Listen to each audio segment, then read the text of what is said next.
Catholic University of Chile. One moment.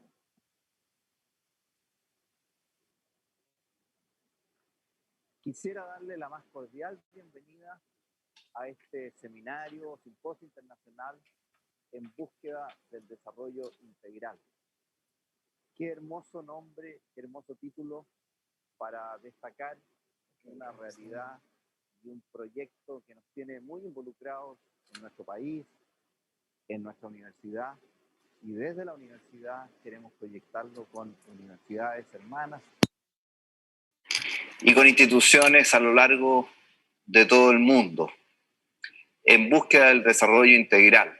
Ya el Papa Francisco, a través de su encíclica Laudato Si, en los últimos años ha puesto de relieve la importancia de una ecología integral, la importancia de cuidar la casa común, la importancia de pensar en avanzar en sustentabilidad, no solamente medioambiental, sino que también en los aspectos sociológicos, en cómo nos relacionamos al interior de nuestras comunidades, cómo tenemos una cohesión social que permita un desarrollo integral, un cuidado de la casa común con un criterio de sustentabilidad, pensando siempre en las futuras generaciones.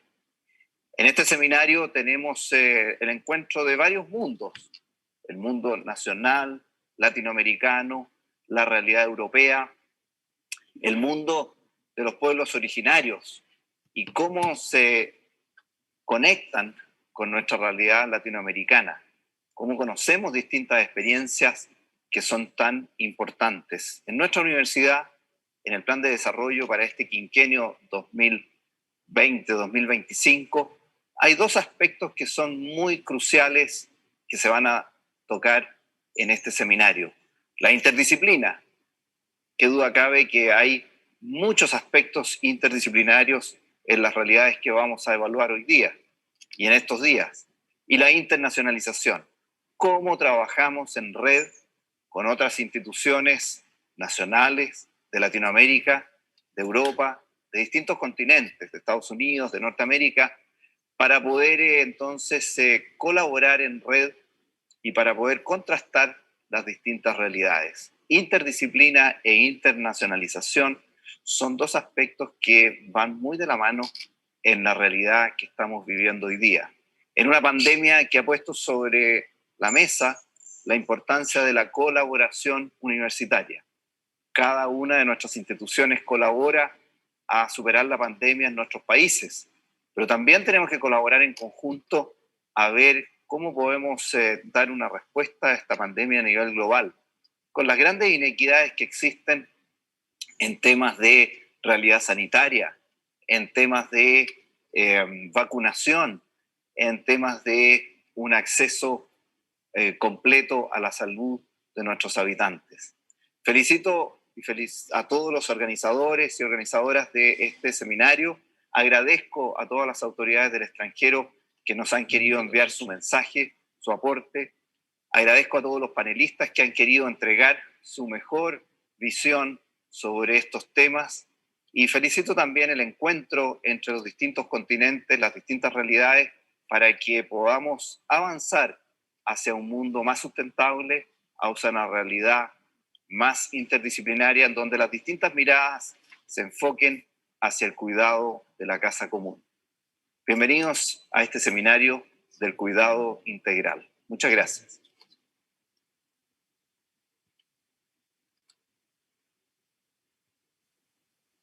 Perfecto. Perfect. Thank you very much to both the directors. I welcome Don Enrique Iglesias. Welcome to our meeting. And there are some else. We is missing President Romano Prodi, but I think that in a few minutes he will be with us. Well, I'm back for a very few minutes before leaving the introduction of today's afternoon talk to my friend and colleague Andrea Casalsil. who will introduce you to the specific content and objective of this first day. Then Maria Latella she will enter the seminar at 3:15. Will introduce the silent speaker of the day. Just a few words to explain the sense of this 4-day symposium. Thanks to the wisdom and knowledge of our guests during the symposium, we will try to weave a variety of topics together. We know that words such as development, growth, and even sustainability have been worn out and appear increasingly empty, but we still need them. This could be probably a statement and also a question. We need to intertwine these words with other concepts. For example, the concept of integral development proposed by Pope Francis, or the concept of Buen Vivir, which in the dominant language can be translated as good living. Buen Vivir and good living, in my opinion, sound in fact different. Because of the cultural background in which they were generated.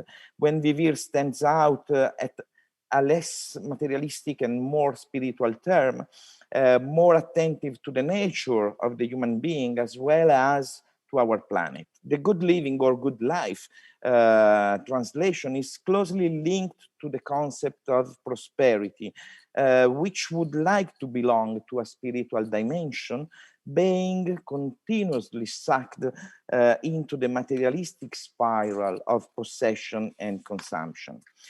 In addition to this, we need to figure out whether development is still a meaningful word or has it become just an algorithmic formula. How may we connect this worn out concept with practices such as agroecology, green cities, circular economies, and transition, so as to make the concept of sustainability significant again? We have a major task before us, how to fill the human, conceptual, and cultural dimension of development, globalization, free market, justice, and equity, but also sustainability and transition with more effective meanings and communicative force.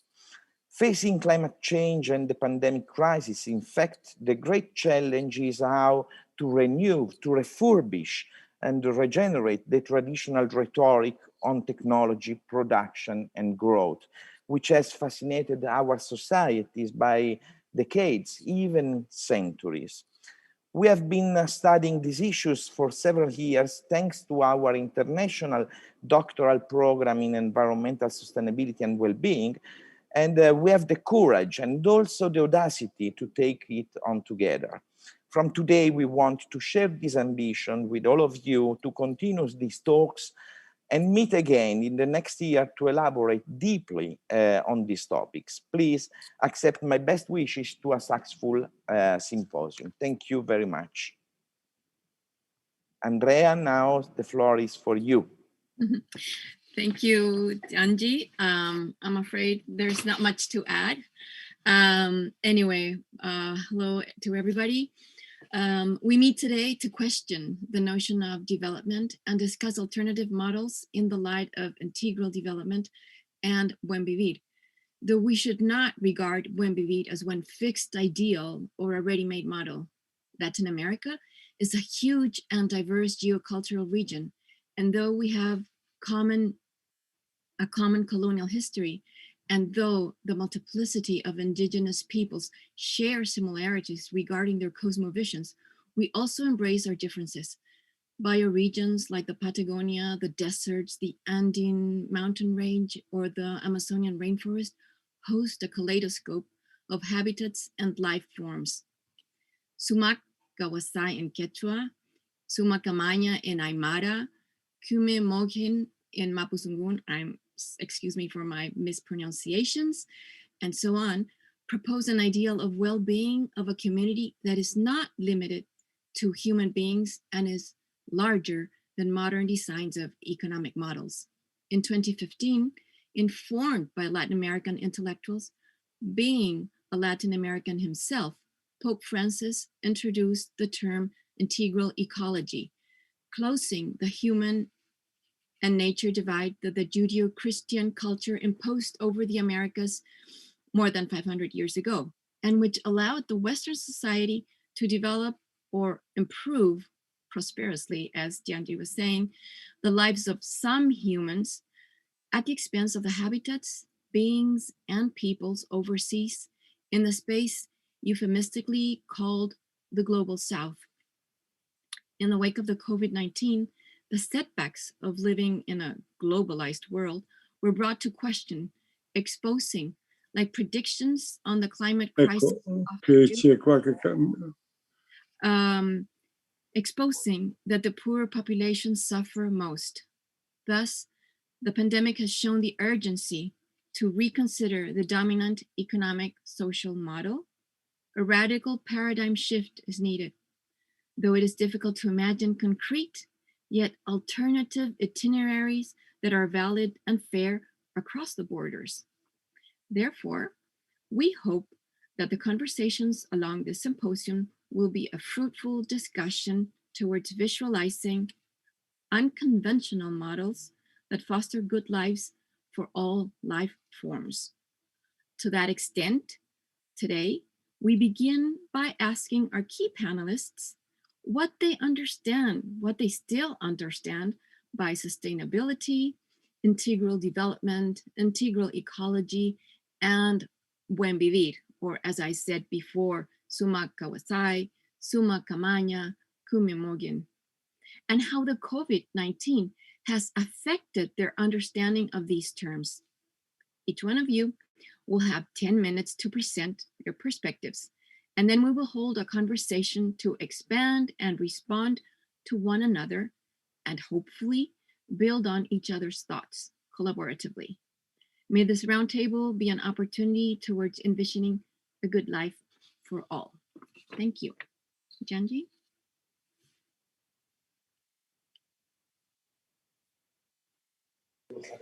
Bueno, hace un rato tenemos un problema técnico. Está llegando el profesor. We just had a bit of a technical difficulty, but we have the professor now who's joined us. Okay, welcome to the President Romano Prodi. And we are, everybody are here, but Maria Latella is not here with us. You can check, Caterina. In any case, just because waiting online is not nice, so we can start waiting for the. Okay. Here I am. Here Yes, I am, Franco. You are. Thank you. So Maria Latella is with us, and she is a very reputed and very known journalist. And Maria, please, the floor is yours. Oh, thank you, Gianfranco. I'm very glad to join you in this very important and interesting afternoon. I try to give more light to the image because images are important when we are on a Zoom event. So I would like to introduce Michelle Bachelet. I had the honor and the pleasure to meet her in an event in Paris at the Women's Forum a few years ago.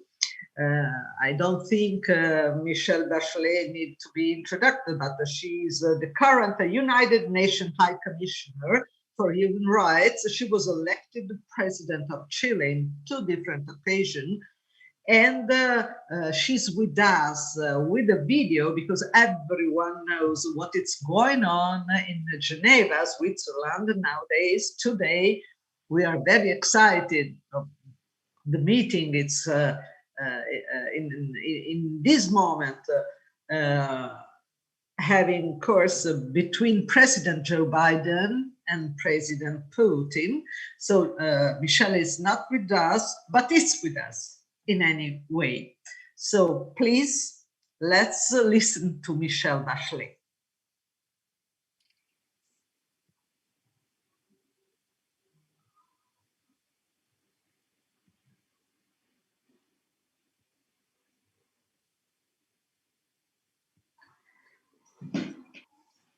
Excelencias, estimados y estimadas Your participantes. Excellencies, dear participants, colleagues, my friends, it is a great pleasure for me to join you in this debate.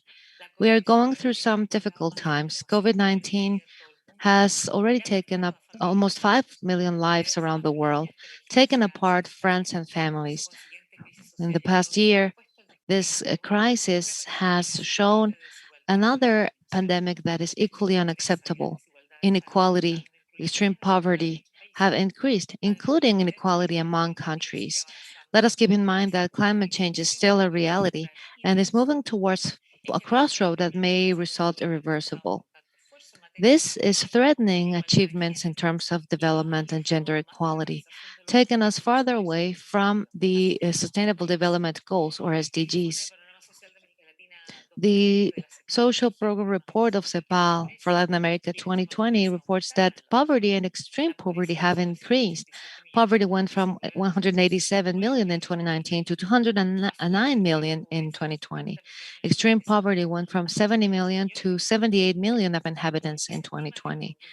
Estimates say that joint GDP dropped 7% last year. The number of unemployed people also increased up to 44%. 3 million students in the region are now at risk of not going back to school after the crisis.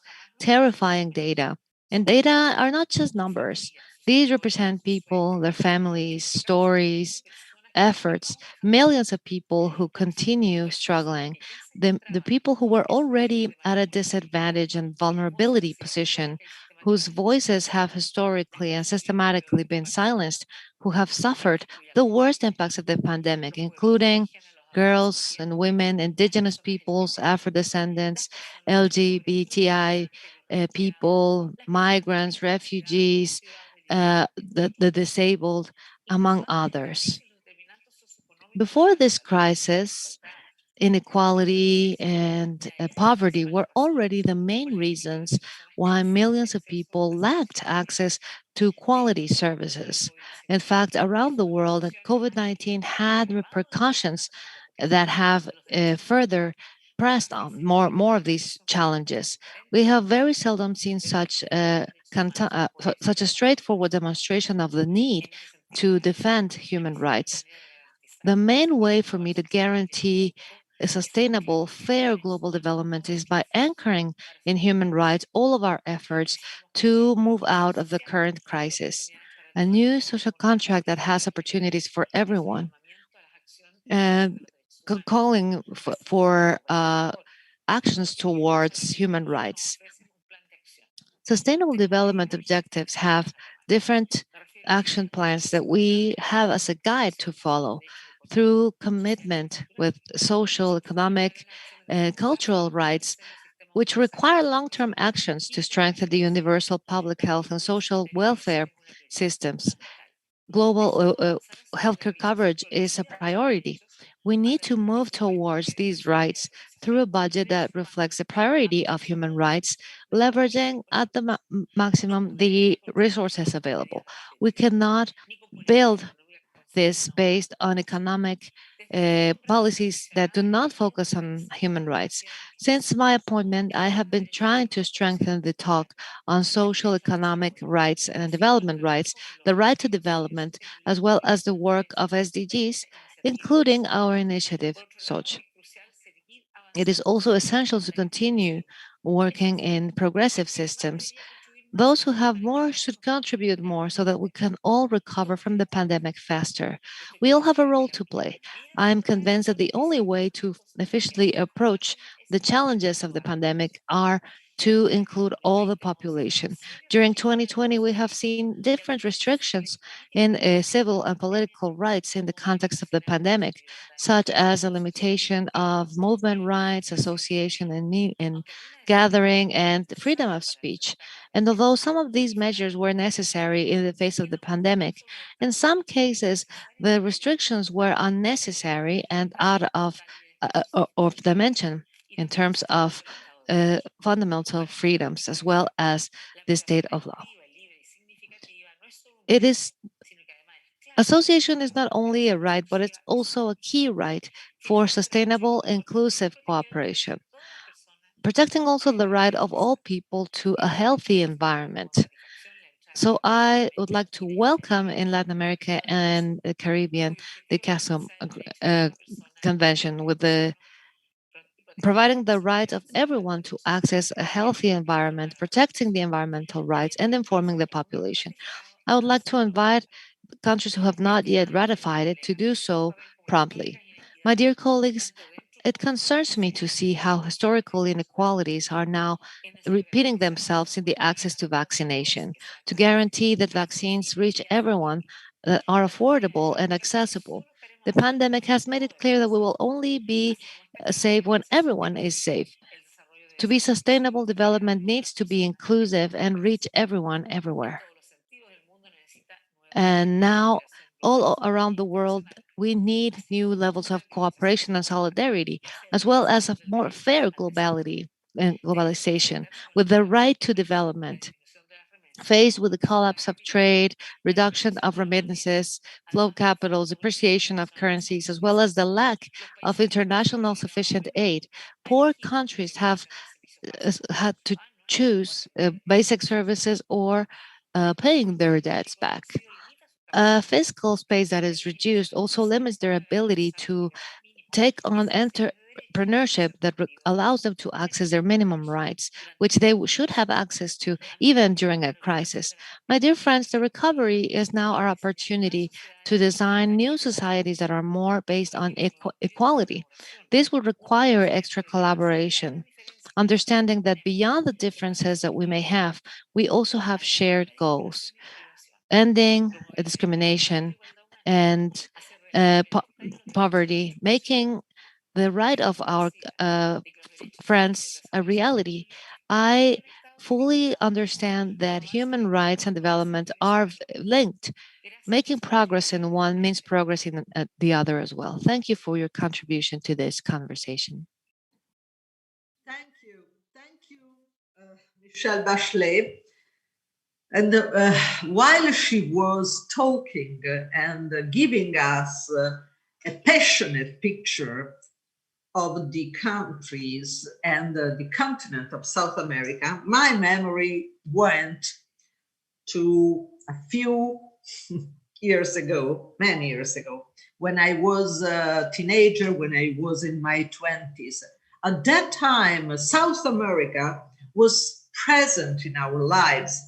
We knew and loved the culture. I grew up reading South American writers. And for my generation, if you have not read, let's say, from Borges to tell me once, we have so many, no? Cent'anni di solitudine was on nearby our bed in our little room of teenagers' years. What happened? What happened in these 10 years? This is one of the questions I know we are going to answer during this afternoon. Let me tell you in advance who will be our keynote speakers, starting from President Romano Prodi, and I will tell you later all his impressive public lives.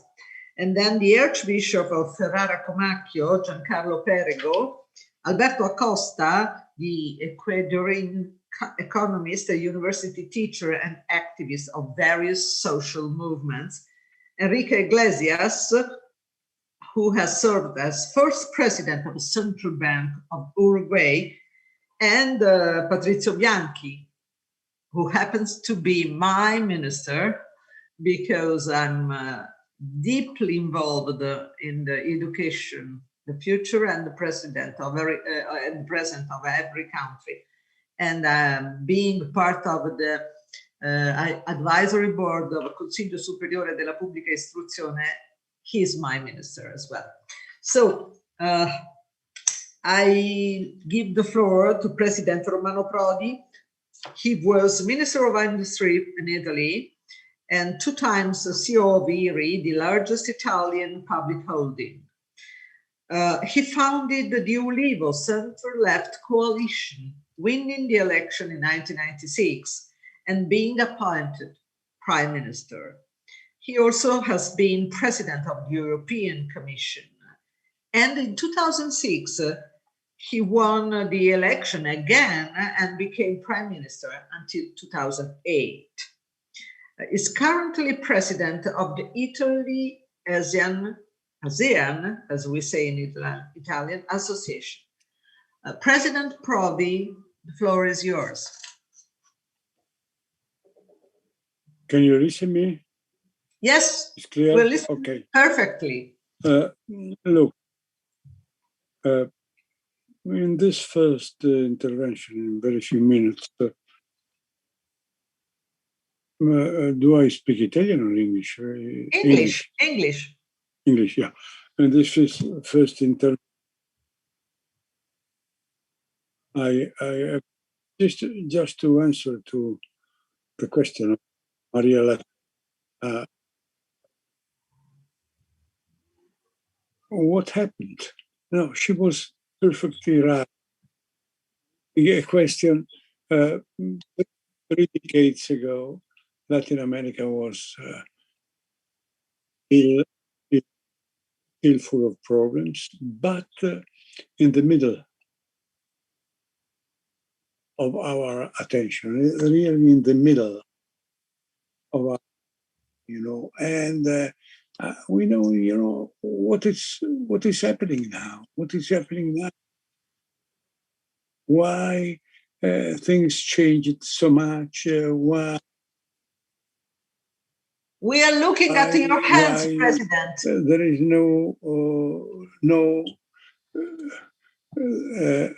there is no the same attention, the same priority on the European side of Latin America. Look, in my experience, the great change was a cultural change. The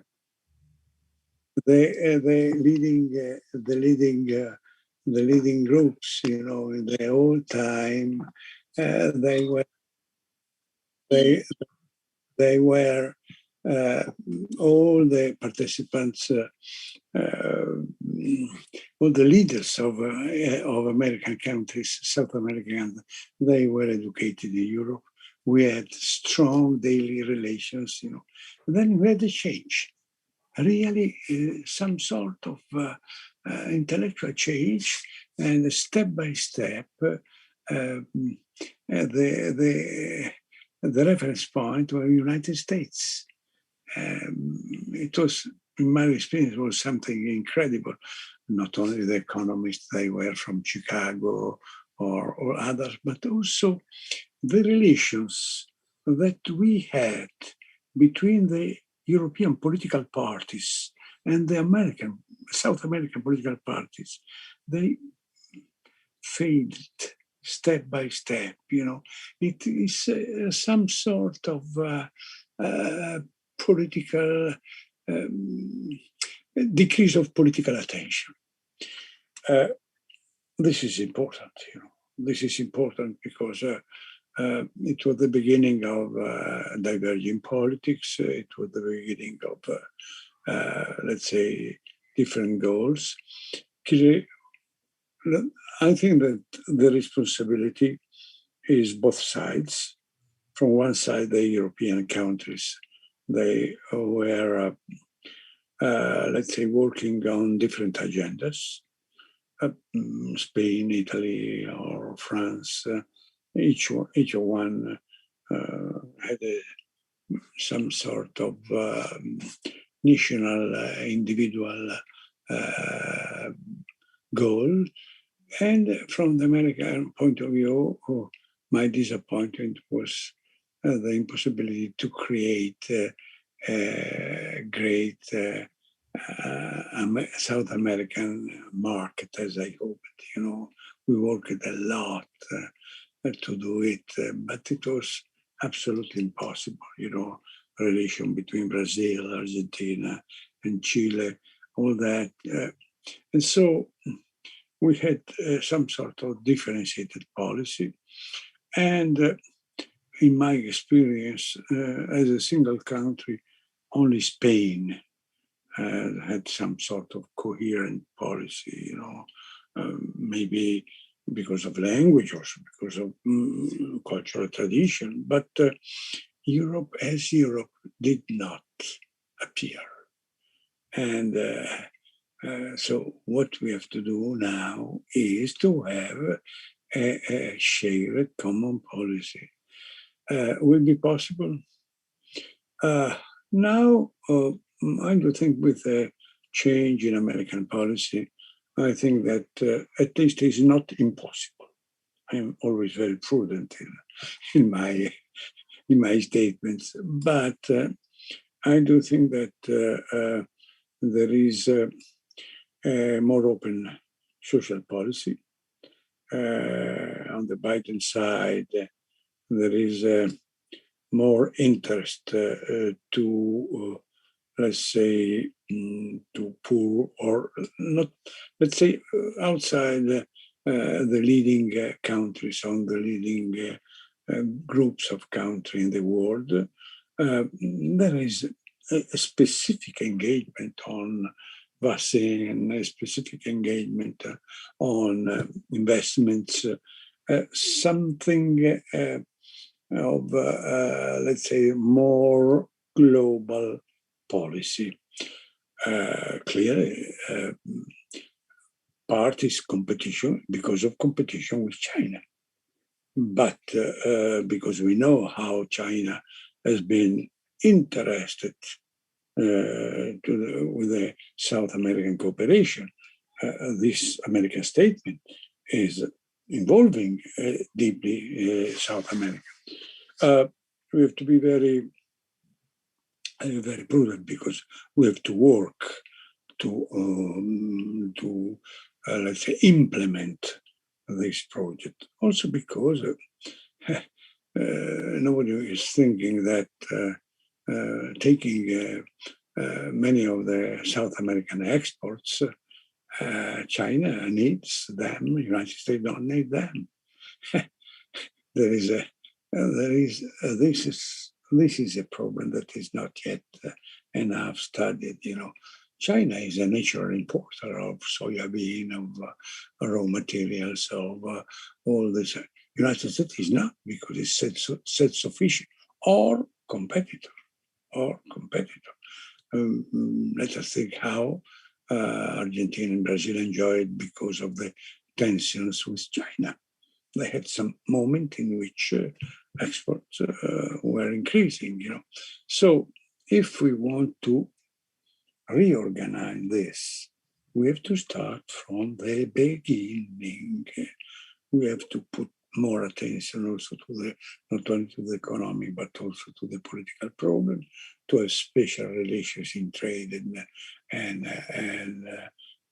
customs, real policy, and the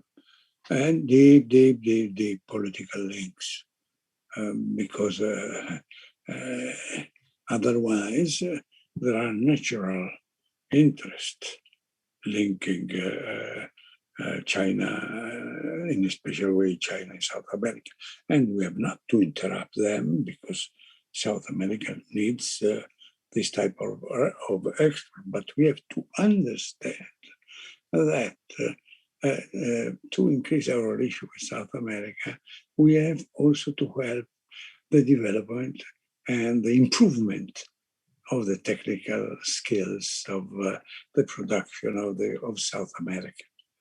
And last point of the short intervention that I have been asked to do, will it be possible in the probable recovery after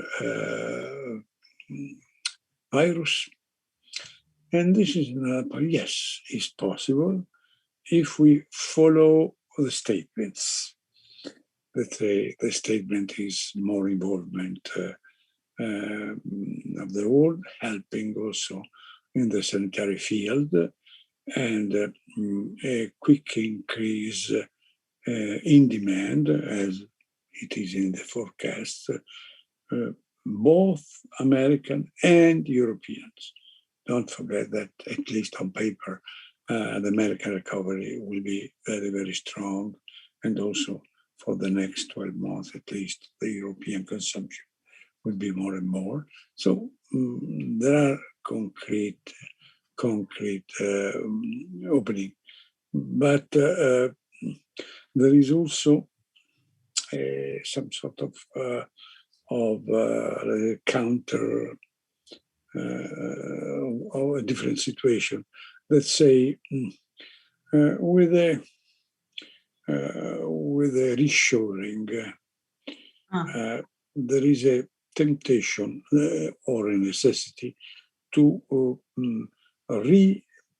bring back to the three main areas, China, US, and Europe, all the main value chains of our products. This is a danger for South America. That they found outside this, look, globalization will not end, but will in some way diminish. And in this process, there is the real danger to exclude South America. This is a real concrete danger, and we have really to be very careful to avoid and to counteract to this. But how can we do that?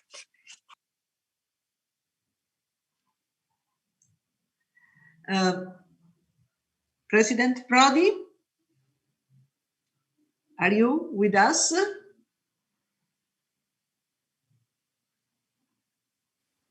Probably has some problems, technical problems, and he will be back. He will be back. Yes. And I can, Professor Franz, I can anticipate what was a question that I was going to ask to President Prodi. In my experience as a journalist, it happened, I was covering many trips to South America, covering one or two official visits of our prime minister or secretary of different parties. And for what I remember in the last few years, this kind of official travel were less and less present in our Italian politics. And I would like to ask to Mr. Prodi if he can answer why, because I was there in South America covering the visit of President D'Alema, Secretary of the Partito Democratico Veltroni, and others. But recently, I don't remember, maybe it was a visit for a few years ago with the President Mattarella, but I don't remember many other official visits. Maybe I'm wrong. Is President Prodi again with us? No, I think we can go ahead with the next guest, and then he will join us later. Okay. Well, now it's the turn of the Archbishop of Ferrara-Comacchio, Abbot of the Abbey of Pomposa, Monsignor Giancarlo Perego. He is president of the Episcopal Commission for Migration of the Italian Episcopal Conference, what we call CEI in Italian. And I don't see him. He's with us?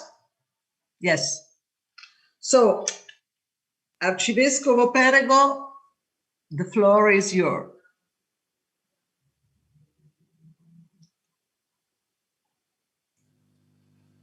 Eccolo. Welcome. Buongiorno, buon pomeriggio. Ecco, lei parlerà con noi in italiano e so che c'è la traduzione in spagnolo. Tanto grazie per l'invito e mi fa piacere questo confronto tra America Latina e Europa e in particolare anche questo aspetto di due università che si confrontano su questo tema. Io partirò da un aspetto, una parola che è già uscita diverse volte oggi pomeriggio, è la parola sviluppo e sviluppo integrale. I'm going to start with the word integral development. As you well know, this is a word that for such a long time is a category for us to read. Well, first of all, the relationship between the South and North and globalization and the pandemic now, including Pope Francis, development. It's something that it's not just about integral development, so we're heading that way. So development came about in 1967 with the encyclic of Paul VI that looked with a lot of interest both South America and Africa. And why was that? Because Paul VI wrote this encyclic after meeting with the archbishops from South America and Europe that highlighted how this category was important and how to emphasize in this relationship between the South and North of the world. But the world is integral. To tell you how this development should not be just for the economy, it should also be to the promotion of each human being, of all human beings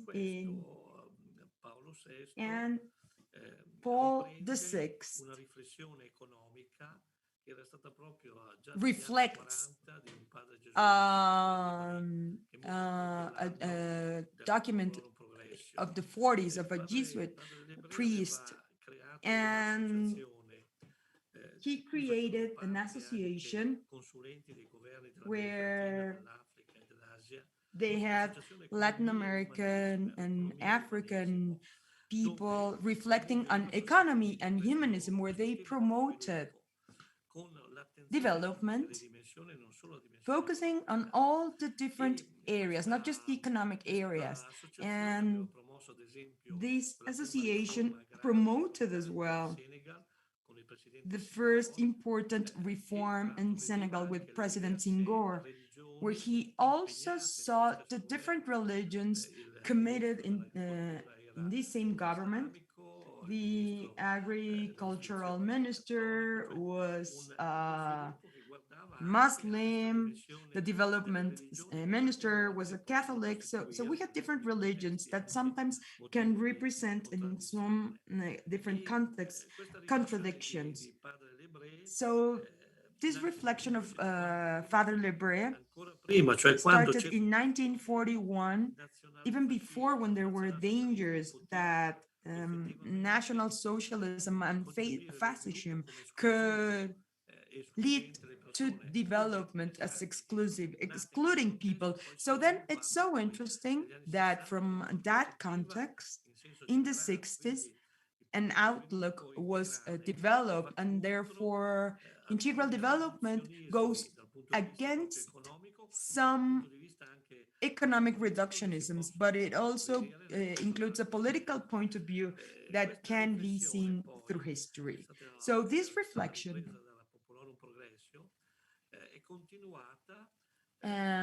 was used for popular improvisation, and it had special attention from the church. And it's almost a coincidence and reflection between this reflection of the Economic Commission of the United Nations for the Caribbean and Latin American, with the secretary from Argentina, Raul Leggi, in contrast to the development policies that see it as a delay and progress of other realities that through that they also were part of it, and they said that they were in this balanced position between developed and underdeveloped countries. But from this point of view, there is a reflection that's translated by the church and Presidente Prodi and sottolineava there's a reflection on trade rules. President Prodi spoke about trade. That's one of the most important aspects of it. A better planification of countries that are under development, and also countries that are manufacturers of raw materials, while others are countries that are transforming. And if we continue thinking about this, the importance of that, and the church wanted to fight so that there were equal opportunities. There was a starting point, a shared starting point, or through all these different ways of cooperation that are not just linked to supporting multinationals in different countries, but that they come from the basis through interventions, through loans, for instance, in Ecuador, where they have a cooperative loan that's important, that values people and mainly the societies of people instead of capital societies. So I think that the reflection that's been developed was not heading on that way. And this is what the church is reflecting upon. And we had a response from church. Well, we heard Mrs. Bachelet since 1990 that's taken by the United Nations, a development program where under the guidance of some economists such as Matthias Hennig, development has been promoted as a process that gives a wide range of opportunities to all individuals, and that we start using the Human Development Index that's not just linked to the GDP, but that it also measures other factors such as hope, health, and education. And all these take into an additional development that Mrs. Bachelet discussed as well in her presentation. That's the Sustainable Development Goals that, as we well know, they are now delayed till 2030, but all organizations, Catholic organizations and international cooperations organizations are currently operating. So that is the main access of this commitment of reaching these SDGs. They also include this outlook that we discussed earlier, integral development, that's also embedded in the Magister of Benedict XVI, and also where we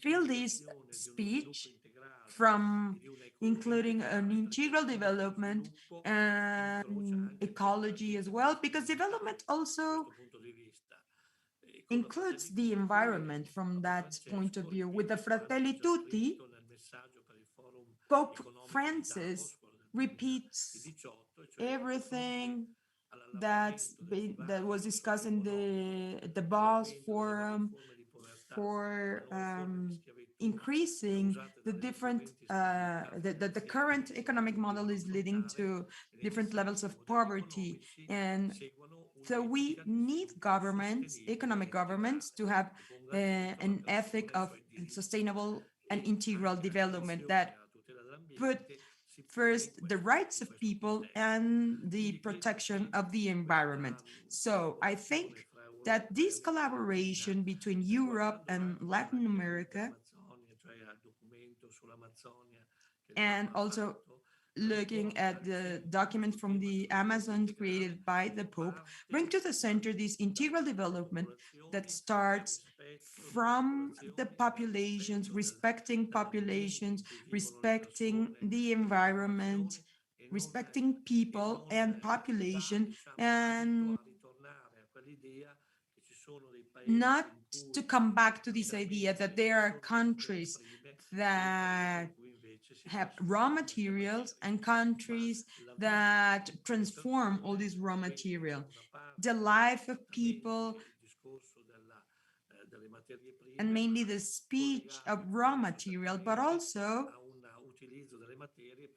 with a link to use raw materials, because in that country, in that territory, in that continent, there is a growth that can efficiently refer and include everyone.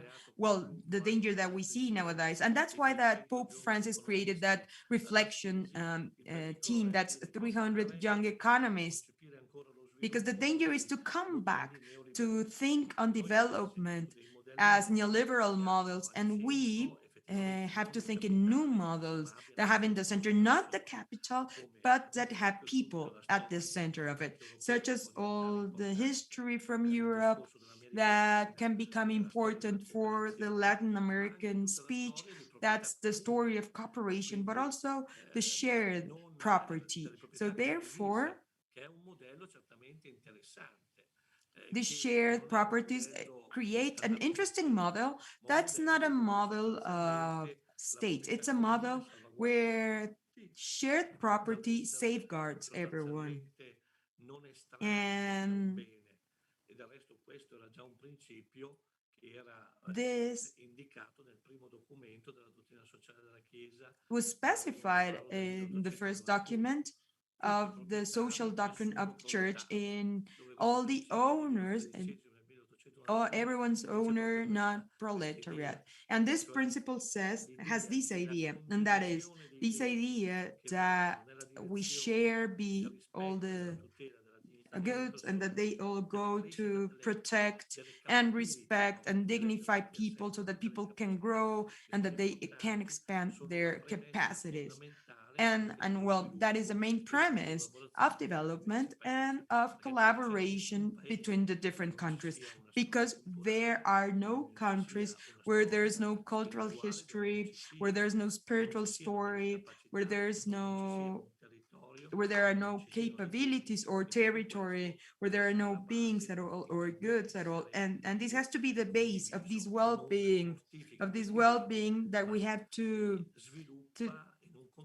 have to develop all these beings in a context of globalization that also includes solidarity and not just exploitation. So thanks very much. Very interesting intervention. Just the speech between what the church has expressed. And well, it's good to remind everyone that we have a Pope, Pope Francis, and that I'm so positive that he never forgets his continent, that he's from South America. And this is the moment to have the participation. Probably he can finish. President Prodi is back. So yeah, you can finish now. Our friend and colleague Alberto Costa. Perfect. Thank you, Gianfranco. So, President, welcome back. Can you listen to me? Yes, we're listening to you. Oh, no, but I don't want to bother you. I ask you a question, President.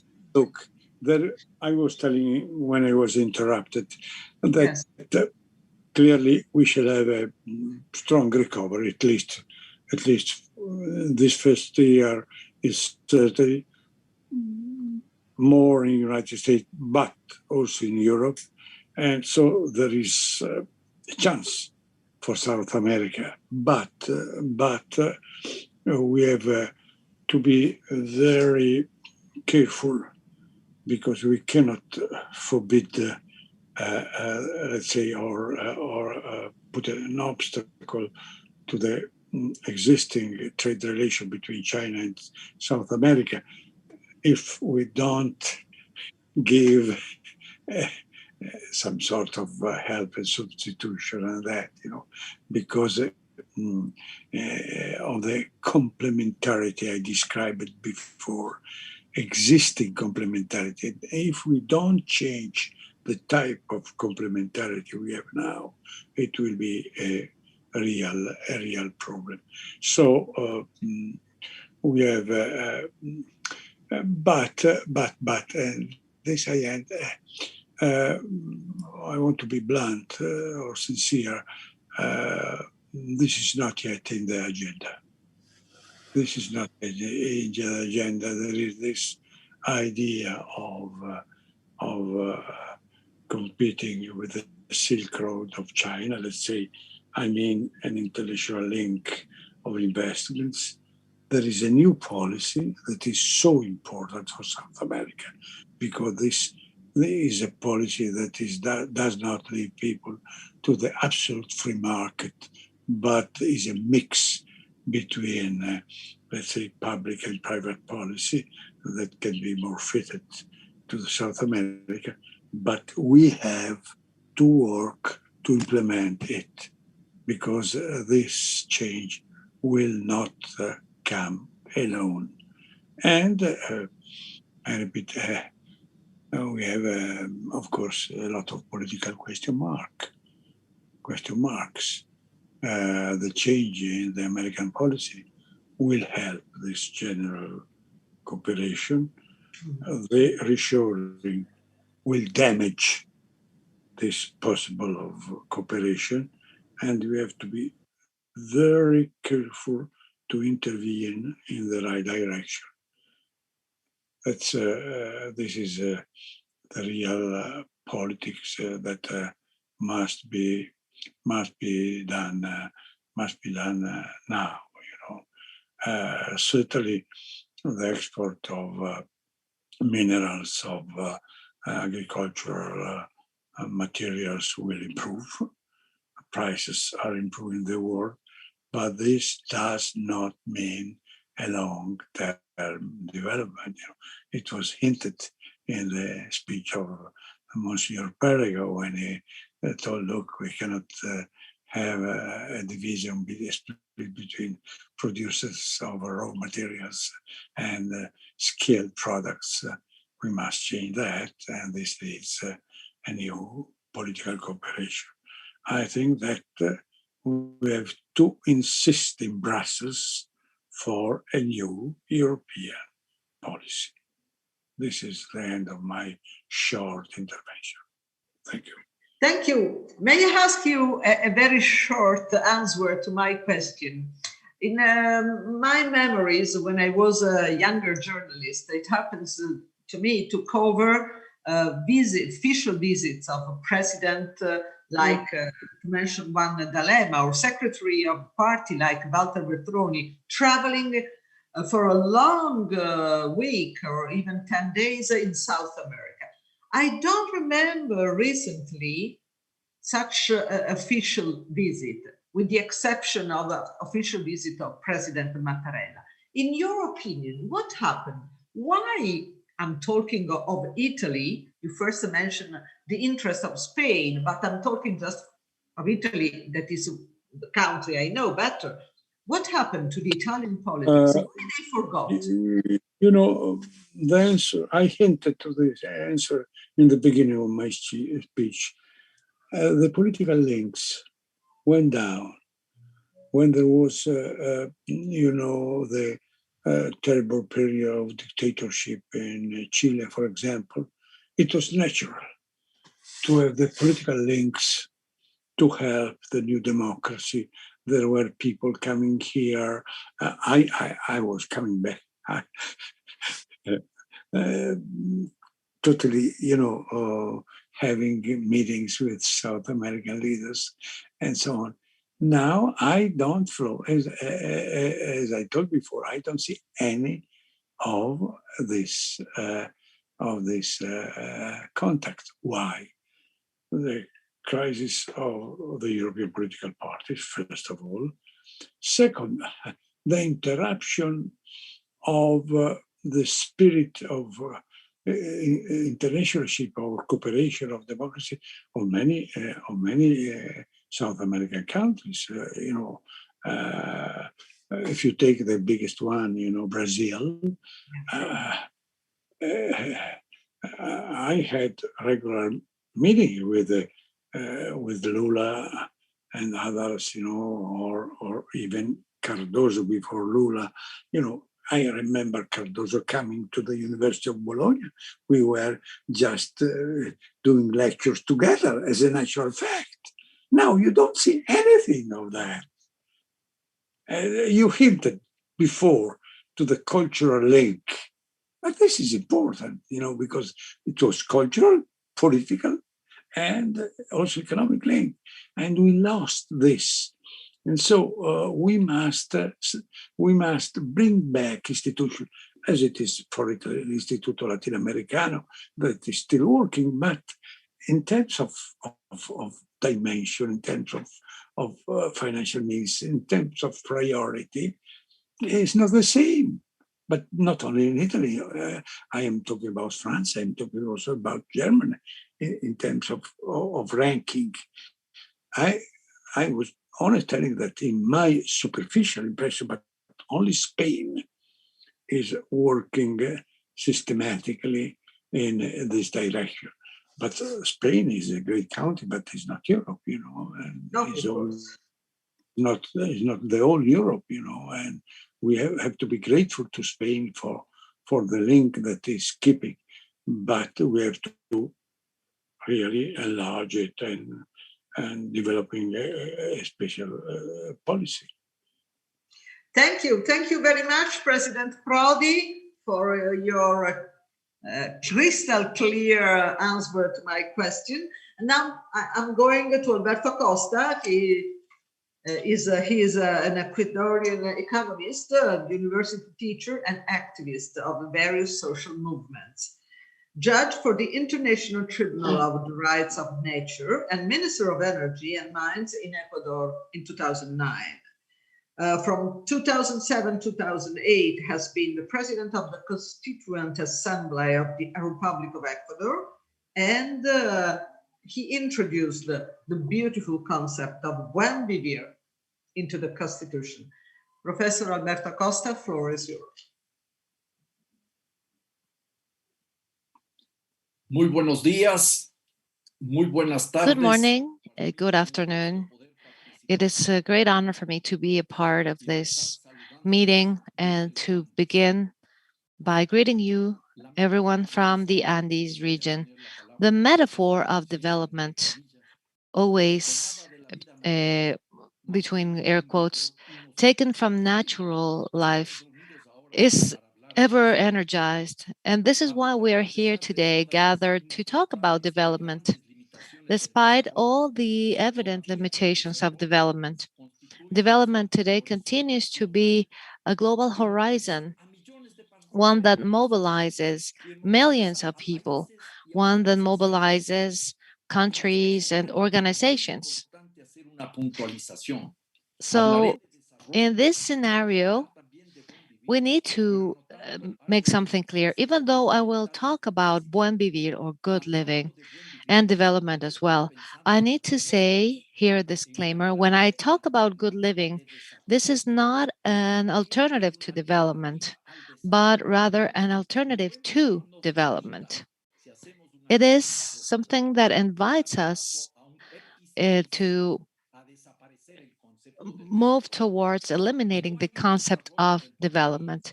There is no development in good living, and there is no good living from the epistemology of modernity, because essentially good living is really one that questions modernity.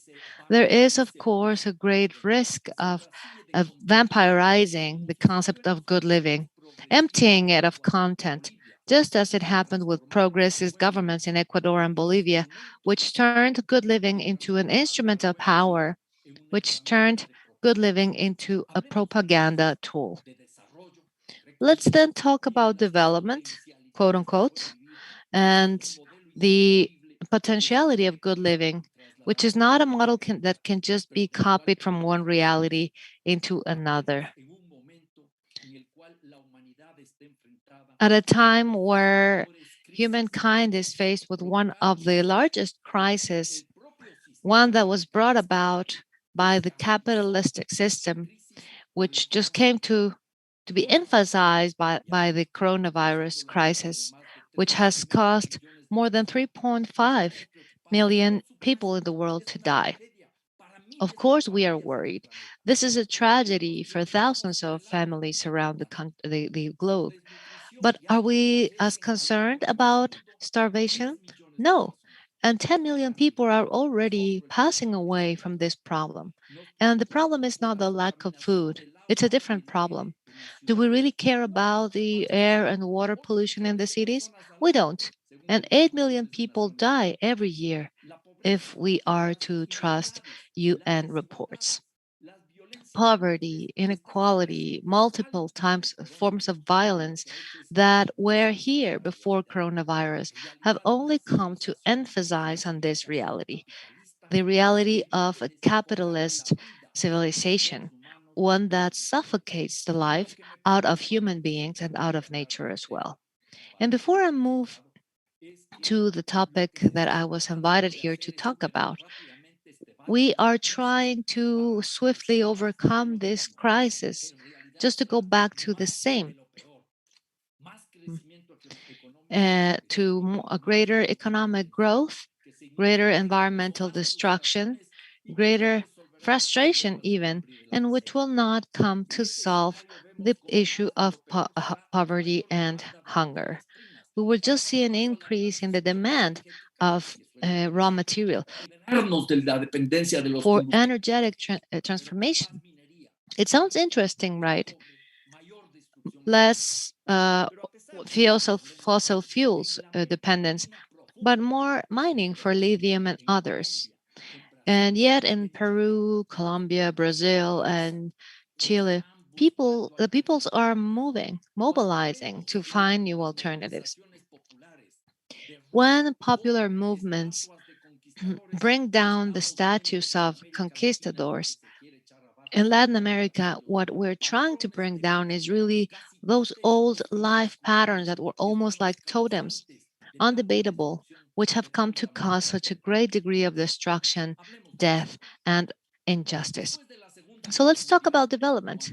Following World War II, when the Cold War began, and in the midst of threat and nuclear terror, development, so to speak, became a great global mandate.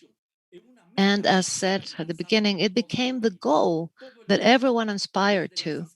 Everyone, from the left and the right, with their own, of course, nuances and differences, everyone undertook the challenge of reaching development.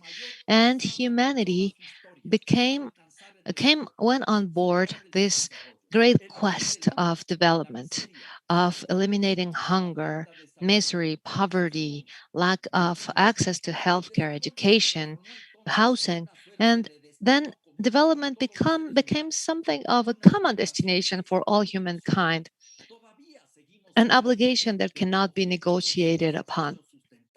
We continue to speak in terms of sustainable development goals, with UN at the head of this great crusade. A crusade that then became a cynical race that took place within the realms of progress, always guided by the rules and promises of modernity. It is interesting that countries from the global south, the poor countries, if we are to be honest, impoverished countries, undertook in a more generalized manner a subordinated position, one of submission, considering themselves underdeveloped. They agreed to be known or to be called developing countries. We don't usually use those terms, those of us who think of structural transformation, because these are impoverished countries due to the search for development. As Andre Gunderfrank, the German thinker, said, development and self-development. So when issues began to arise a few decades back, and we lost faith in development, and when the great theory of development, which was inexistent, began to flood all over, we started adding a last name to that development so we could tell it apart from things we didn't like. So it's still development, but with a last name: economic development, social development, local development, global development, rural development, sustainable development, ethno development, co development, uh, gender equality based development, endogenous development, transformative development. And today we speak in terms of integral development. Development in the end. But in this setting, development which becomes some kind of a creed, one that was never questioned but redefined by emphasizing one or another characteristic of it, what we really did here was to be faced with the path of development also from the Latin America perspective. Just think about the valuable contribution of Latin America as for structuralism and the theories of dependence, and most recently with neo-structuralism. All of these were critics that were framed in the sense of alternatives to development. But slowly, we came to realize that this was not just about the paths to reach development, which, by the way, is not the largest problem here, but rather the difficulty lies in the concept of development itself. Development, again, between quotes, uh, this is a proposal that is global and unifying, but one that is fully unaware of the dreams, the visions of the future, and values and experiences of the peoples in the South. One that is fully unaware of the autonomous horizons of impoverished countries. One that marginalizes its own capabilities and emphasizes colonialism. Everything that comes from outside is better than what we have within. This violent negation of what is own was often direct or indirect product of the influence of developed nations with neocolonialism, military action, interventions such as the International now Monetary Fund. To me, this is essential. Development become a sort of a Troy horse because within this development that denied the potential of the South, brought about the rules of production of the global North, which synthesize the imperialistic form of life. Capitalism, which has been generalized around the world and which can only be sustained based on violence, archaeological destruction, and human suffering. And it's right here in this setting where we see some attempts to provide a green facade to capitalism, like a green economy. There have been some attempts towards a circular economy, but these always take place within the same essential core. And here I wonder, after 70 years seeking development, how many countries have really obtained it? We could make a list, and it could be a long list, and we could debate this for hours. But I want to take you a little beyond that. Countries that see themselves as developed, can they really be assumed as such? And to give you an example using just one country, Germany. Germany, one of the richest, most powerful countries in Europe, one that is a benchmark for so many inhabitants of the country. The issue of inequality has yet to be solved, the issue of poverty as well. 21% of all children under 5 years of age live in a permanently impoverished situation in Germany. An additional 9% is one that uh, goes from different stages of poverty back and forth. And we're talking about Germany. So if what if all the inhabitants in the world who demand the right to development, where to produce and consume, the same as inhabitants of Germany. This would require 4 planets to supply us. We need to start walking in a different direction. This is why in Latin America, in the it was we saw this resurgence in the critics of development of very well-known proposals, but there are also new ones that are a product of indigenous worlds, indigenous essence, as Aníbal Quijano, the writer, said. Think of Ecuador and Bolivia. In Quechua, we say suma causa or suma camaña. But there are other notions that are similar in other original peoples like Mapuche in Chile, Humemogue, Guarani in Bolivia, Paraguay, and Brazil, which have the concept of Tecoporá, the Cuna in Panama, the Ajuan in the Ecuadorian Amazon, Mayas in Guatemala, and Zapatistas in Chiapas, Mexico. There are also other peoples that bring in these concepts from Africa, Guntu, India, Sparash, Kyosei from Japan, and all of this in the sense of a pluriverse, building a world where many worlds fit to guarantee a dignified living of both human and not human beings. So, the encyclical Laudato Si of Pope Francis summarizes this call of the Mother Earth and the calling of the poor as well. These are positions that are anchored in the visions, values, experiences, practices, and wisdom of indigenous peoples. And what is really good living in this sense? More than a concept, more than a theoretical construct, more than an academic construct, these are really experiences that allow for the construction of alternatives to development. And their contributions include the different interrogations to development, both in the practical and the conceptual fields. Their contributions show us today that in the indigenous world, there is no such a thing as an idea that is analogous to development. For the indigenous world, it's essential to understand that life takes place today, not yesterday and not tomorrow, but we must use processes to redistribute wealth so as to solve this inequality.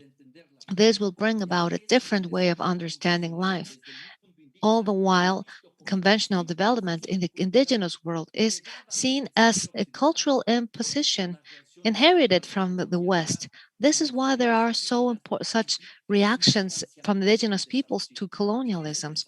This is what keeps them apart from development.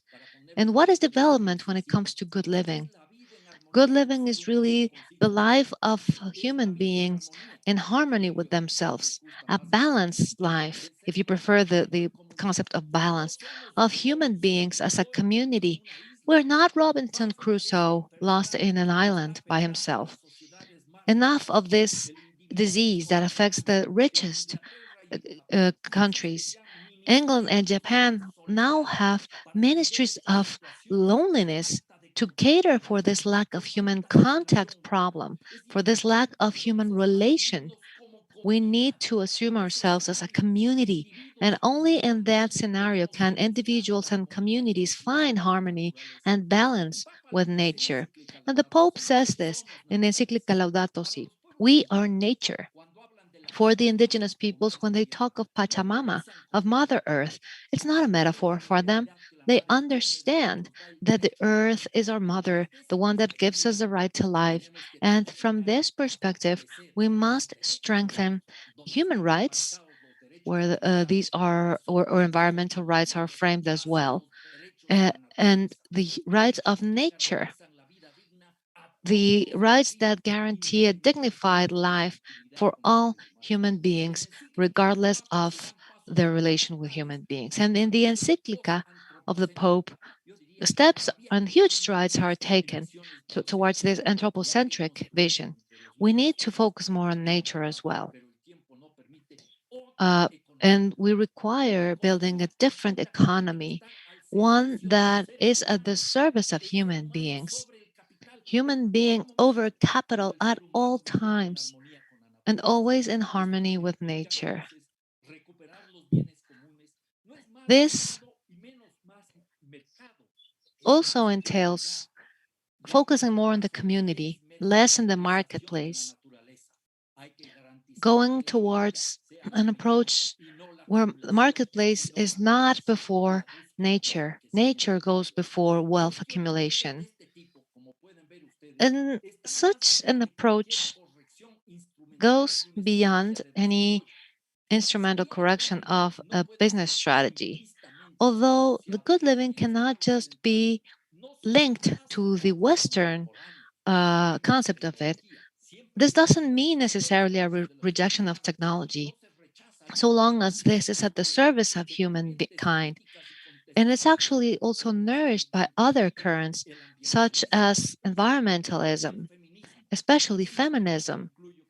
And I'd like to end in this note. There are no models, there are no recipes for good living. There is no romanticizing or idealizing indigenous communities, which have suffered and continue to suffer since more than 500 years ago the processes of conquest and colonialism. The good living is not a magic recipe, but we can build bridges so we can make it possible to find new ways to understand the world. And therefore, if good living is not a sole concept or a global mandate, why not instead focus on good living and coexisting, living as in harmony, human being in their community, and also in nature, and all of this with a reciprocality. In the indigenous worlds, we know this as spirituality, solidarity, reciprocality, complementarity. So, what is good living for? It is a lens that helps us read from a different perspective the world that we have and that needs transformation. It is also a platform to debate and develop answers, but always in the plural sense. Good living, good coexisting in the face of the devastating effects of climate collapse in the planet and the growing social marginalizing caused by the capital civilization. Good living is for everyone. Good everyone is for all, not Dolce Vita for a few, even less so Dolce Vita that is nourished by the sacrifice of the lives of millions of human beings and the death of nature. Thank you. Many thanks, Alberto Costa. No dolce vita para pogos. You just mentioned what is the heart, probably, of this afternoon discussion. And it's the right time to introduce Enrique Iglesias. Enrique Iglesias has served as first president of the Central Bank of Uruguay. And the bankers are always under our lens when we talk of South America, and when we especially look at certain economic history of certain countries. My mind goes going to Argentina. So, as I said, he served as first president of the Central Bank of Uruguay. He has been executive secretary of the United Nations Economic Commission for Latin America, and he was appointed Minister of Foreign Affairs of Uruguay by the new democratic government in '85. He also has been president of the Inter-American Development Bank, the oldest and largest regional development bank in the continent. From 2005 to 2014, has been director of the Institute of Economics of the University of Republic of Uruguay, and is currently director of the Latin American chair at the Universidad Pontificia de Comillas, and chairs the Ibero-American Council for Productivity and Competitiveness in Uruguay. So a lot on his plate and on his history. Enrique Iglesias, floor is yours. Maria, we have an accident. Enrique Iglesias is out from the Zoom, and we don't know. Too bad. We have to recontact him. And please, can you introduce the Minister Patrizio Bianchi, and then pleasure. I will okay. be more than happy to introduce my minister, Minister Patrizio Bianchi, full professor of economics and industrial policy since 1989 at the University of Bologna, and he founded and directed the School of Economics of the University of Ferrara, being elected as rector from 2004 to 2010. Since 2010, he has assumed the responsibility of Counselor of the Emilia-Romagna region for coordination of European policies for school, vocational training, university, and research and work. He was also chairman of the Committee of Experts of the Ministry of Public Education, and then he joined the Ministry of Public Education as minister. So very welcome to Minister Patrizio Bianchi. Thank you so much, Maria. Thank you so much. And let me say at the very beginning that I'm very happy about this initiative. After 25 years, I'm very happy to see that the Department of Economics of the University of Ferrara is able to organize such a beautiful conversation about a so relevant issue. I feel that the starting point of our discussion is what Professor Prodi stressed quite clear some minutes ago. It is why Europe forgot completely South America, missed completely South America. I understand what Alberto Acosta said before. I appreciate it. And I'm strongly convinced that nowadays we are in a moment when we have to rethink completely the international relations. And I understand also that from a South American point of view, it's clear that it's necessary to look for a different kind, a different meaning of development. I understand all the emphasis about the fact that the entire discussion that we had in the past about the so-called desarrollo in South America at the end of the story, determined this failure, this dramatic failure that now we can touch with our hand in America Latina. And I understand that it is necessary worldwide to understand that it's time to rethink deeply the same concept of development. This word integral development is extremely comprehensive in the sense that it is putting together different perspectives that I understand Pope Franciscus determined quite clearly in his interventions. One thing that was quite impressing me in recent presentation, in recent discussion that the Pope introduced, was the idea that we are not simply in front of a technological change, but we are in front of what he called an anthropological transformation of society. That is a deep transformation of all the relations among the people. It's a matter of fact that we are touching now also the failure of 25 years of individualism, but also of 20 years of populism.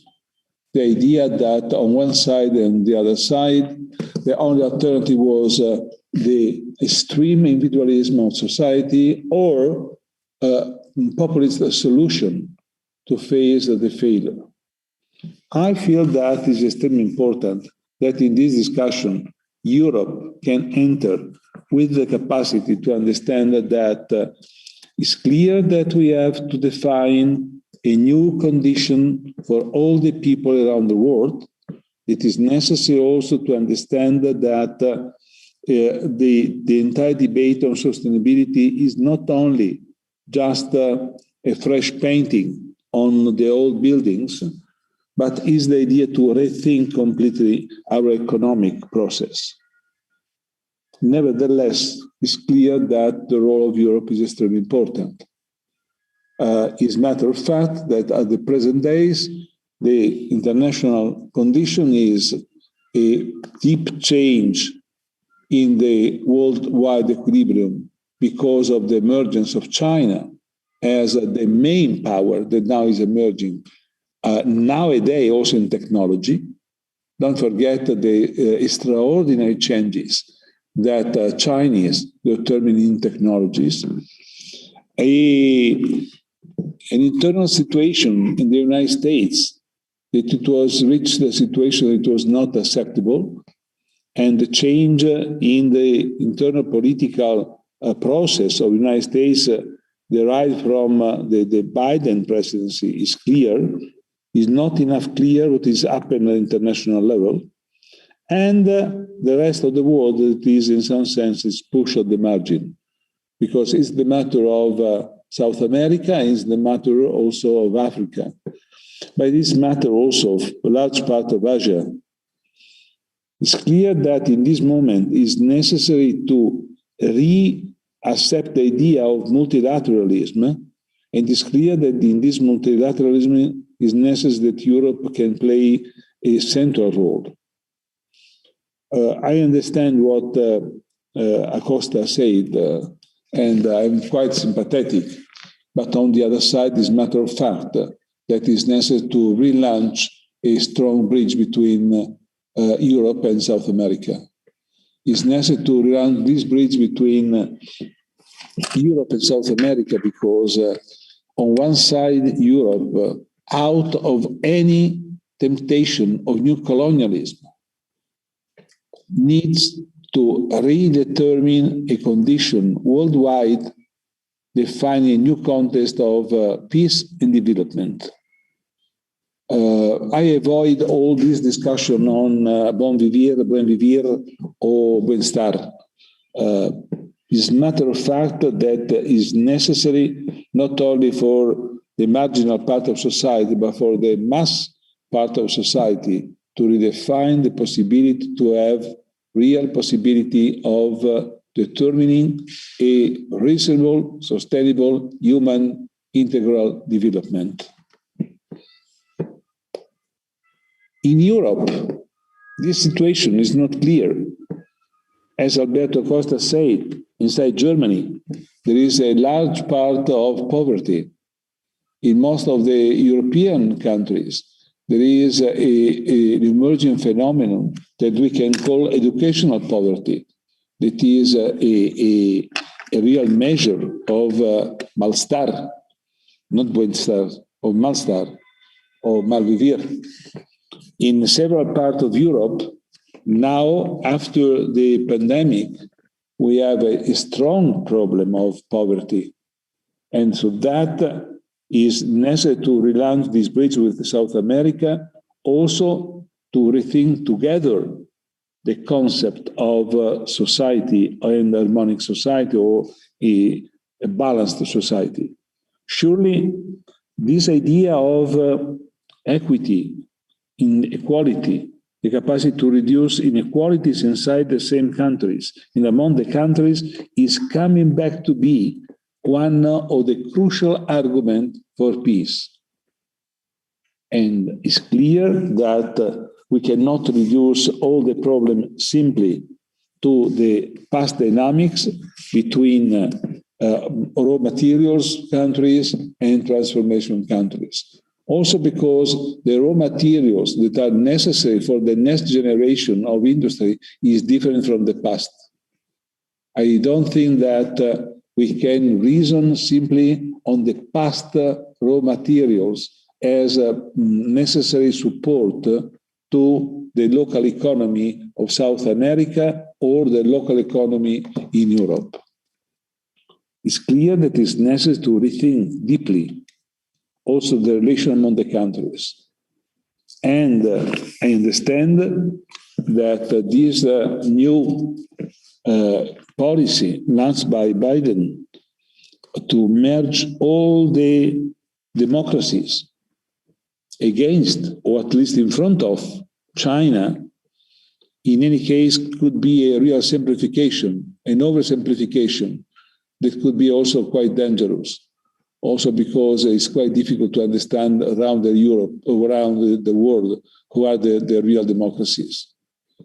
But it's clear that Europe can take a new role worldwide if Europe is able to relaunch a relation with Africa, with Latin America, with all the countries, also in the light of what Alberto Acosta said. The role of Italy. I feel that Italy can have a role in this new play. We can have a role. We can have a role, for instance, stressing some elements that are crucial. Tuesday, I'll chair the G20 meeting on education, and we fixed exactly this issue of educational poverty. We fixed exactly the idea that educational poverty is a kind of issue that must be managed by, not only by the G20, but by the entire number of the countries, developed, underdeveloped, and as you like it. In September, we organize in front of the GCOP26, that is the World Meeting on Climate Change. We want to organize a meeting exactly to connect education on one side and transformation and climate change. We are looking to take now several initiatives, but these several initiatives can be successful only if we are able to induce the entire Europe to take responsibility with respect to the new worldwide equilibria. And I think that this is the main job that we have to do in this period.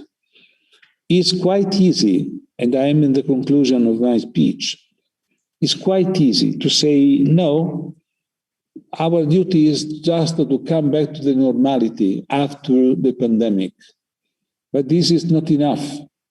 There is no possibility to come back to the past normality. There is no possibility for each country to say we have just to look for a protected area where we can just confine ourselves within safe boundaries. I think that the most difficult part of the story in the next future, and I'm speaking about the next month, is to reestablish bridges in order to recreate a condition to regenerate at least this debate that you, Alberto, said. What does it mean, development? And which possibility we have to generate alliances at the international level to re-put on the table of discussion the crucial element for human development. The Pope launched this idea 2 years ago of this global education pact. My position, myself, and the position of Italian government is to support this initiative of the Pope. And this is my main job in the next few months. And this is exactly what I intend to do in order to contribute also to re-establish the relation between Europe and South America. Thank you, Minister. And I'm glad you say this word, because maybe many of our Italian fellows forget that sometimes we are much closer to South America, not to the bright side of South America, to the dark side of South America, much closer than we think. And I'm talking about the problem of education, the dropout problem of young boys and girls that leave schools, the problem of young crime, and so on. So thank you so much for your involvement. And Maria, no, we lost Mr. Enrique Iglesias. He lost completely the connection because he is in his home in countryside, Uruguay, and he lost the connection, but they are trying to rehab. So if Mr. Iglesias is able to come back, of course, we will give the floor immediately.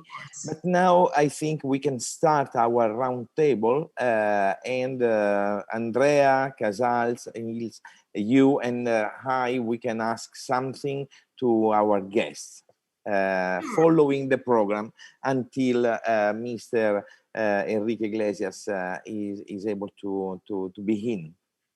Sure, and we will we'll wait for Enrique Iglesias to join our roundtable, Gianfranco, but we're ready to start the roundtable as well. And we'll have Andrea Casals Hill, Gianfranco France, Minister Bianchi, and Romano Prodi, of course. And Alberto Costa. And Alberto Costa as well. Yes.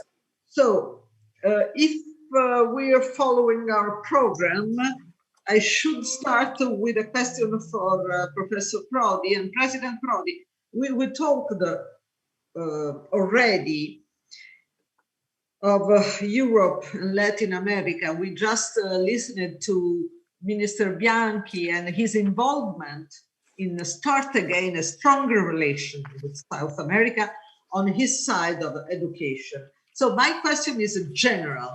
How Europe and Latin America can cooperate better on the concrete side? You said in your first speech that globalization is not dead,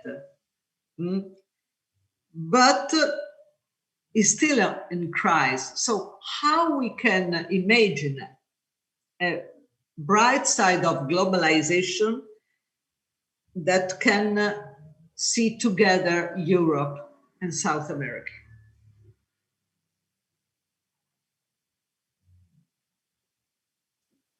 Okay. Do you listen to me? Yes. Yeah.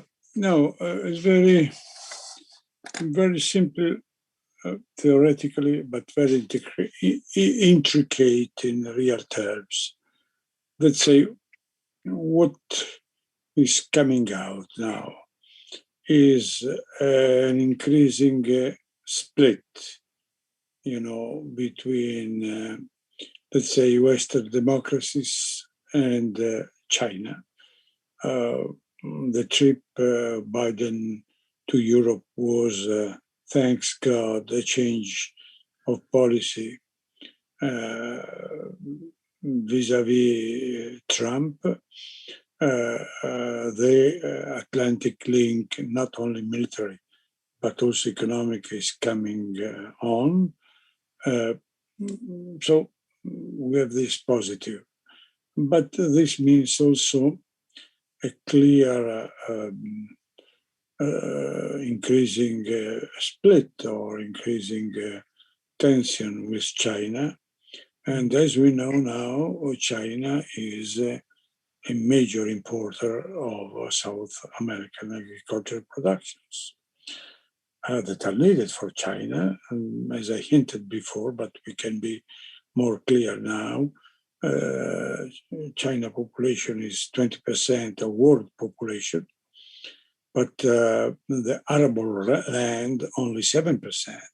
So clearly they need to buy food and to buy raw materials and to buy energy from outside. Where do they find it?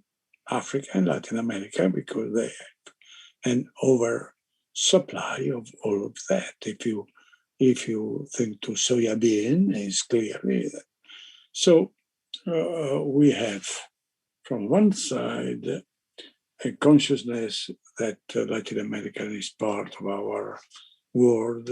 We have to go back to have political links, not easy with the new political parties, but political links can be restored.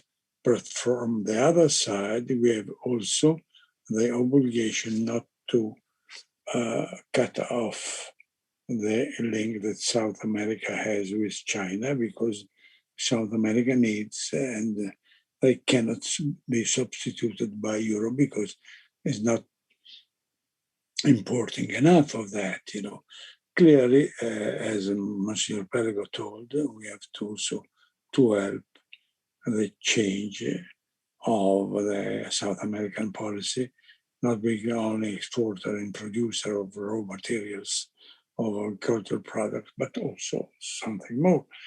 And so we have to do this dual job to have that, to invest, as Biden hinted, in infrastructure, competing with China and this foreign policy, positive foreign policy with infrastructure. But in the same time, we have clearly to guarantee that the South American economy has a market. So it's a difficult mediation, but can be done. I don't want to be too long because the more and more the tensions between Western democracy and China in the economic field is concentrated more and more on high tech.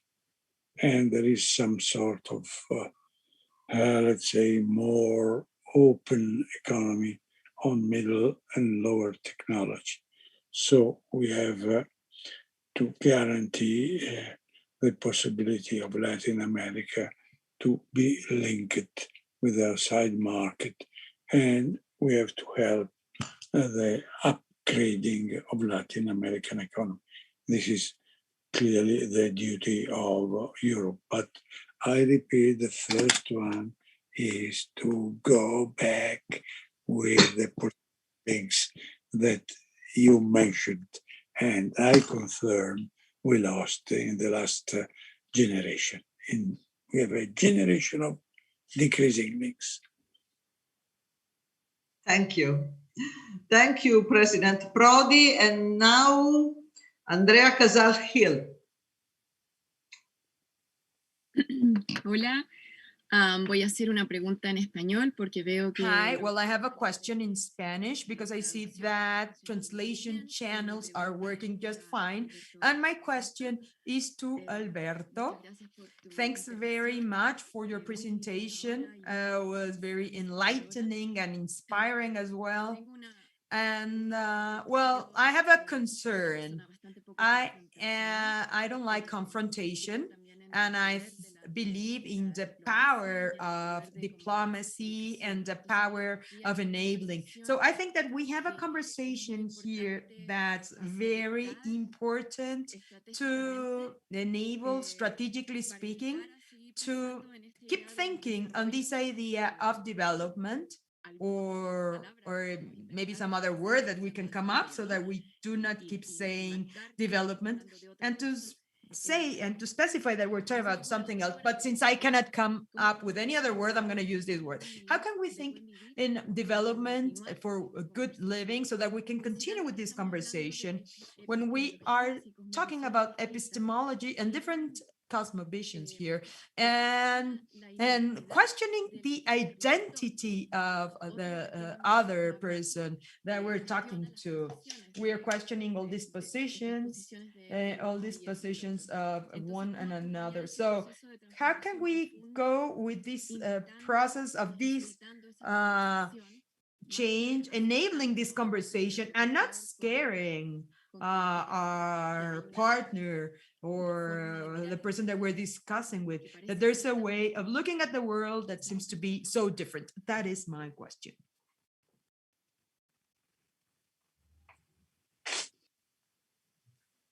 Me parece que ese es uno de los grandes. Well, I think that that's one of the biggest challenges that we're currently facing. How to make possible that different ways of understanding life, the world, can coexist. I would summarize this with this wide vision that the Zapatist movement have of this pluriverse, a world where lots of worlds can fit in, where we can have different ways of understanding life, where we can have different ways of organizing life, guaranteeing always dignified life of human beings and non-human beings. And that means that's a process to start eliminating these totemic visions. It's very hard doing so. When I was speaking real quick about this enthusiasm of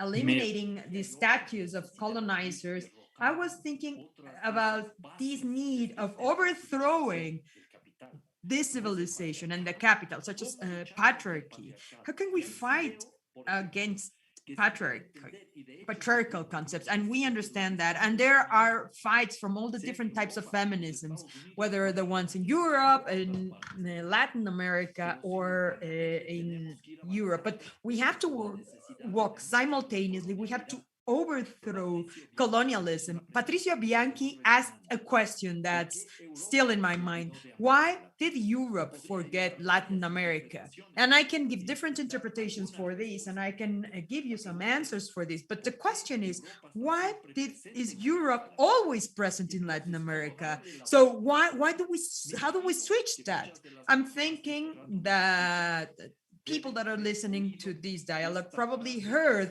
this phrase that Alberto Fernandez from Argentina said, President, he said last week, that Mexicans come from the Indians, Brazilians come from the jungle, and Argentinians come from boats. Behind that statement, there's a logic of colonialism that's very marked. We have to process that in Latin America. We have to overcome this inferiority and submission complexes that we've had in many of our problems. And what's important here, it's not just that we are waiting for government responses. Well, I do understand that the government responses are key, of course, and many of the different things that President Prodi emphasized here, I could elaborate on that. But I do believe that we have to start from civil society, from Europe and from Latin America and from other places. We have to start building bridges, and we have to build links of solidarity in the struggle, for example, for defending Mother Earth, of defending communities, and for defending nature. Those struggles that we have in the Amazonias, in Chicatania, the Andes, they are also somehow in Italy being present. I'm thinking, for example, in this the Trans-Adriatic gas duct in Salento, the criminalization of the ones that are defending Mother Earth. I'm thinking in the high-speed train of Turin from Lyon, the TAP. I'm thinking in the forest of Hamburg in Germany. I'm thinking in lots of many things. So we could have a first encounter of civil societies that are committed in defending human rights and the rights of nature. So it is important to build bridges between the ones that are proposing the degrowth, decrescente in Italian, and post-extractivism in the South. And that means the frugality, the happy frugality that comes from France. And a thinker from Argelia, Pierre Rabhi, that speaks about the happy frugality that could have some elements with some ideas of well living. I'm thinking in recovering bishops such as the Ivan Illich with the coexistence. That's one more way of understanding the world. And well, I think that this takes us to think in relationships for rethinking cities. Cities have to be rethought all over again, just as it's recommended by a great friend, Gustavo Duc. We have to re-ruralize city. We have to stop the growth of life in societies. We have to start building more humane relationships that are aligned to harmony with nature. And I also believe that's important, promoting other type of more global initiatives.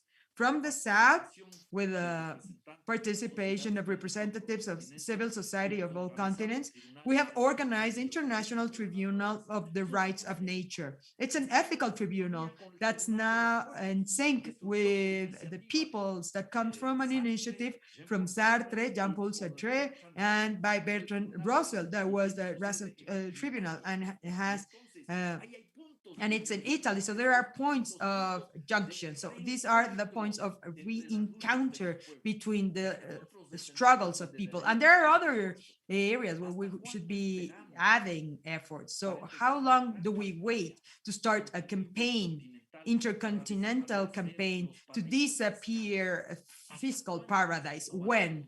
How long can we wait? When do we make the Tobin tax a reality to fight financial speculation? When will we fix an arbitration court for external sovereign debt, one that realizes the principles of the rule of law from social and ecological justice, which go hand in hand, which cannot exist without another, one without the other? This would be the conclusion of my ideas here. I would like you to read the London Agreement of February 1953. Every single problem of external debt in Germany were solved following World War II. Yes, there was a geopolitical problem, cooking, the Cold War. But now we need to find answers that will disarm those structures of domination, such as external indebtedness. So our main task here is to walk all together, to build bridges, to contribute through ideas and solutions, and by joining every struggle of resistance and re-existence, which are essential. Thank you. Thank you, Alberto Acosta. And for sure, what you said in your last words, it's something that we are going to mention again, I guess, in this round table. As we said in Italian, l'unione fa la forza. So you should be united in South America. Gianfranco Franz.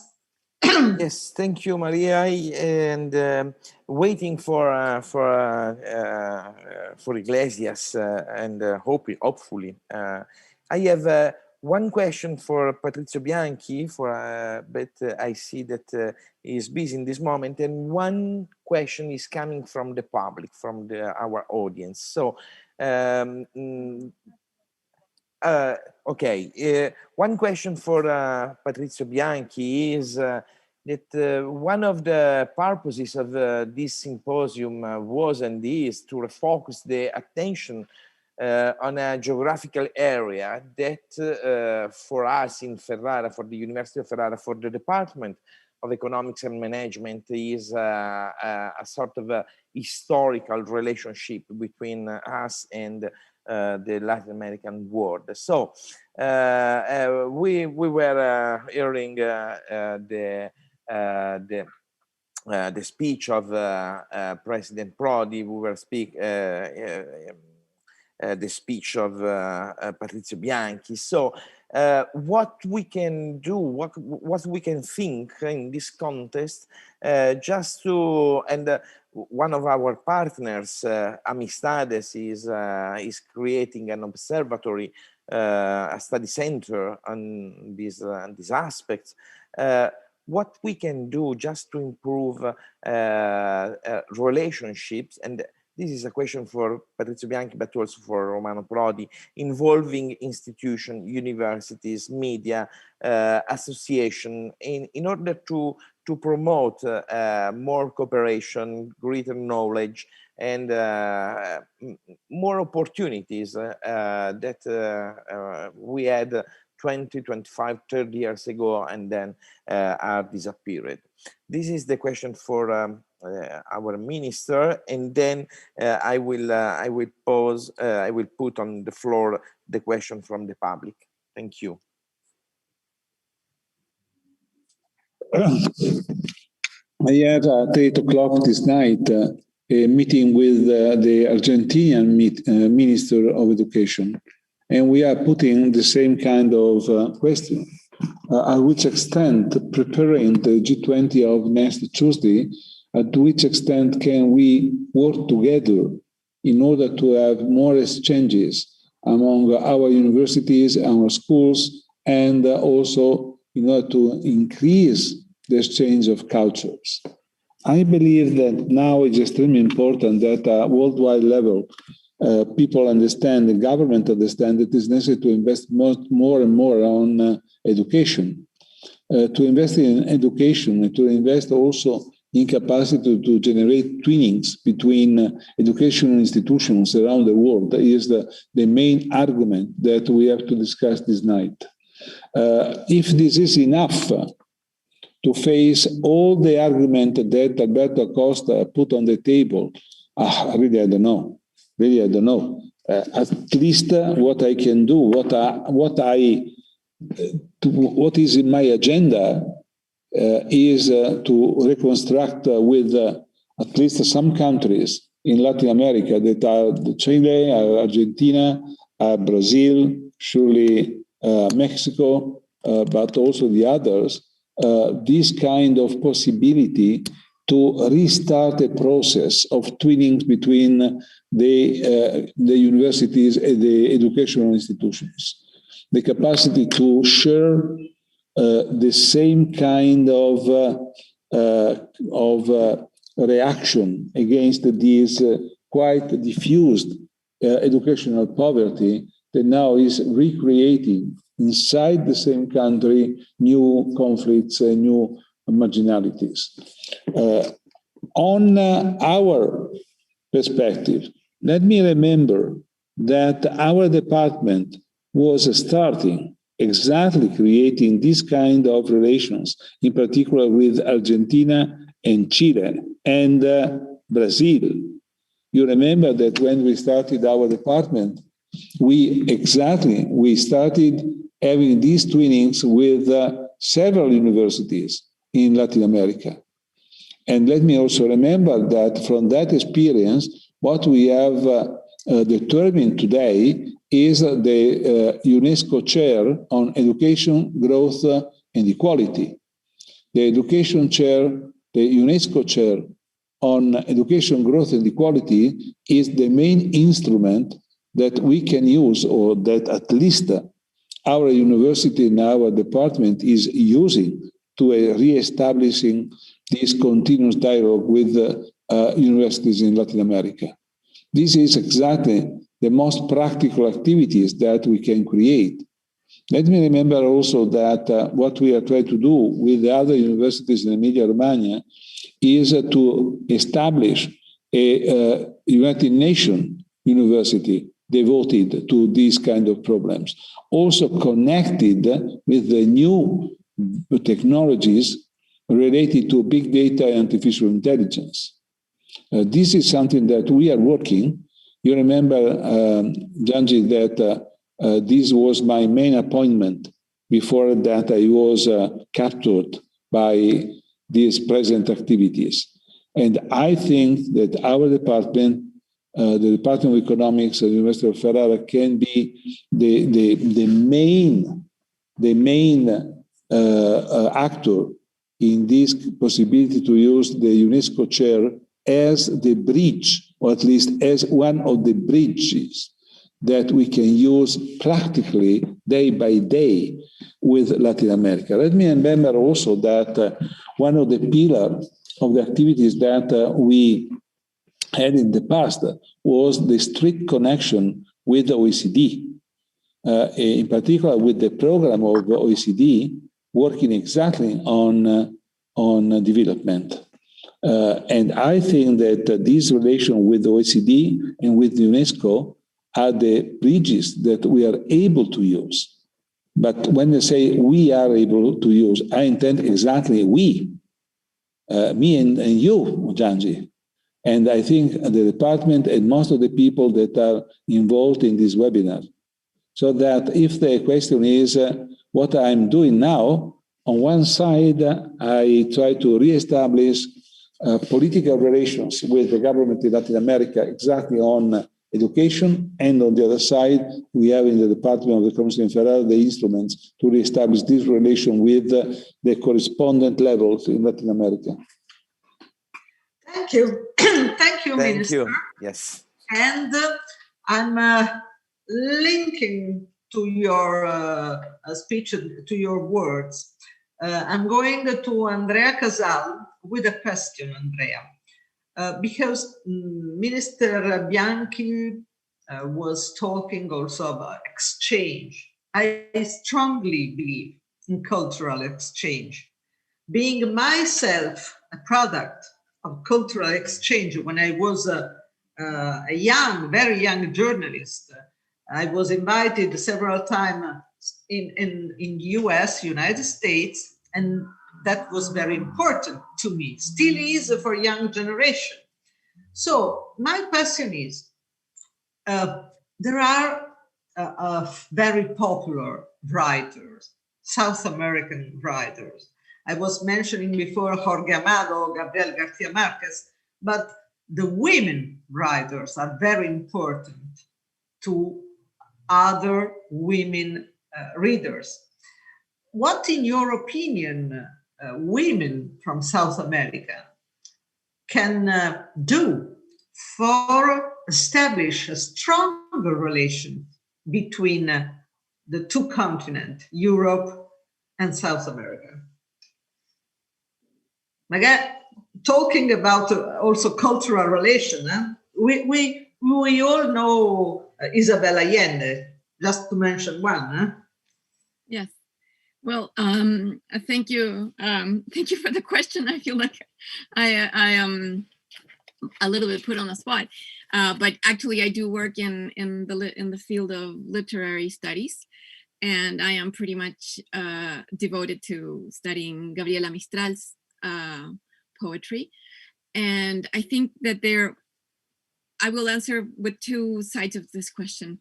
On the one hand, we have a heritage of and contemporary writers. You all know Isabel Allende, Gioconda Belli.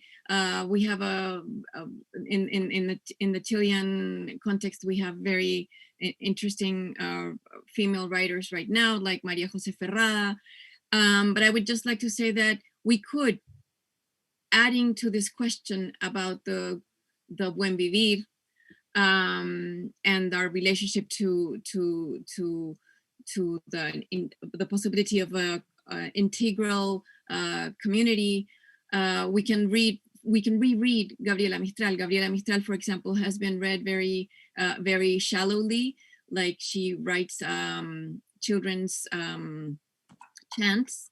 But if you read El Poema de Chile, for example, in El Poema de Chile, there are roots of ecofeminism, calling women, and she's a very strong feminist, actually, and also asking us to look back at our land, to look back at our peoples, at our native peoples, etc.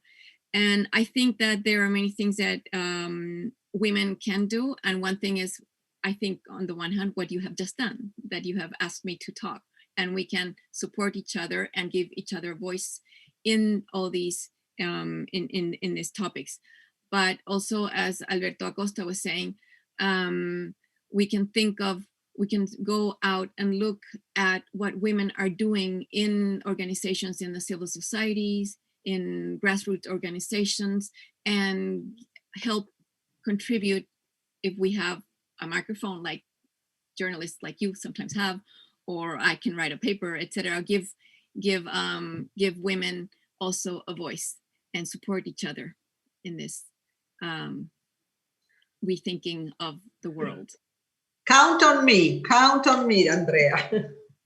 Okay, so Gianfranco Franz, I think we have a question from the audience. Yes, we have a question from the many people who are following our symposium on YouTube. One question is properly for Romano Prodi, because people are asking, respect your discourse about the position of Europe, respect the world, but also, of course, Latin America, etc. How we can build this kind of political agenda if European Union continues to have not a political face. This was the question for you. And then I have the second question from the ground, from YouTube, but this is for all of us. Look, do you listen to me? Yes. Okay. No, I told that the split of politics is symmetric in Europe and in Latin America, because the real problem is that now we have to be honest, to have bilateral contacts, let's say country by country, but you have not a European policy vis-a-vis South America and Latin, and absolutely symmetric the case. We have really to examine the former idea of Mercosur, to change, to modernize it, but to have a coordination of one side, and to, let's say, push Brussels to have one European policy. Otherwise, we go on as we are going now. And in this case, in my opinion, the priority is an exchange of university students, postgraduate, let's say, to put together the field of leading intellectuals and leaders for formation. Why I have this priority?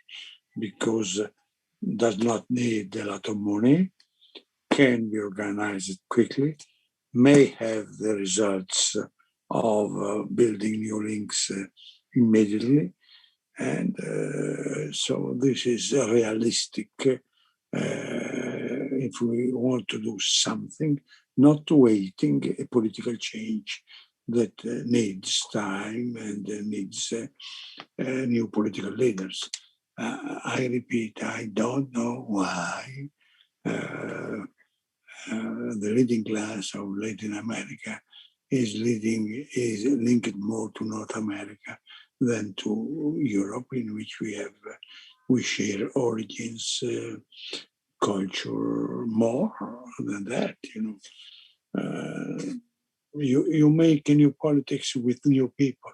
This is my motto. Yes, you're right. With new people. Yes. But Thank you. Thank you very much.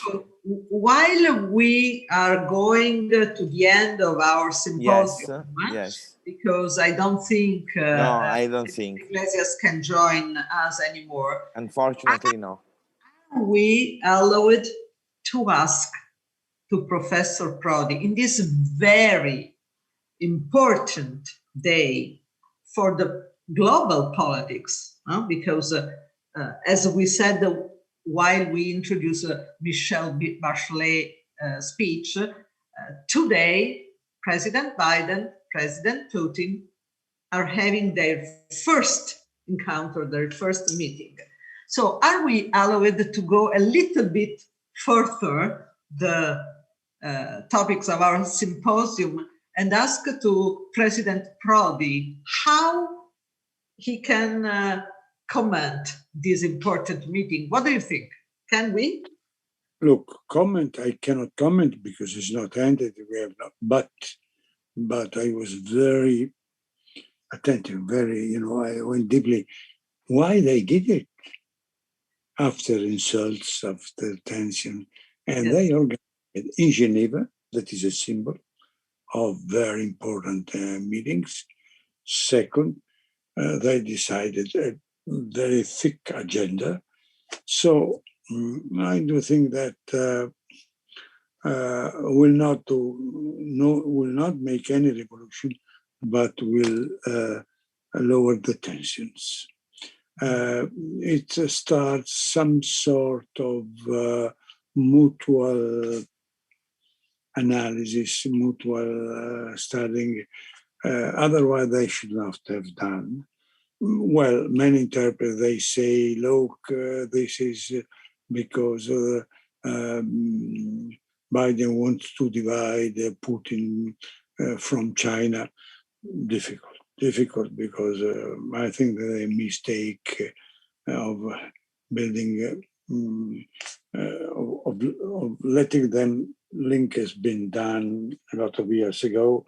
I remember only the last press conference I did with Putin when I was president of the European Commission. We were talking together, and he told me, I shall never sell 1 cubic meter of gas to China. I remember, and they did incredible big pipelines. When you have this change, there are political misunderstanding and political mistakes. If after the years of increasing tension and the moment of the worst, in the worst moment we have, you decide to have in Geneva a 4 hours meeting and so on, I do think that I think that the title of tomorrow is a meeting of cooling off. No more, but a meeting of cooling off. So interesting. Thank you, President Prodi. This is a jewel, or we can say a cherry on the cake at the end of our symposium. I think we really appreciate to have live your opinion on this important meeting. It's not yet an opinion, it's something that I feel. It was not. It's very close. Thank you. Feeling is important. Gianfranco, may I leave you the ending conclusion of our symposium? Thank you. Thank you. It was really a pleasure, and let us hope to have new relation, at least in the leading groups between Latin America and Europe, because we need it.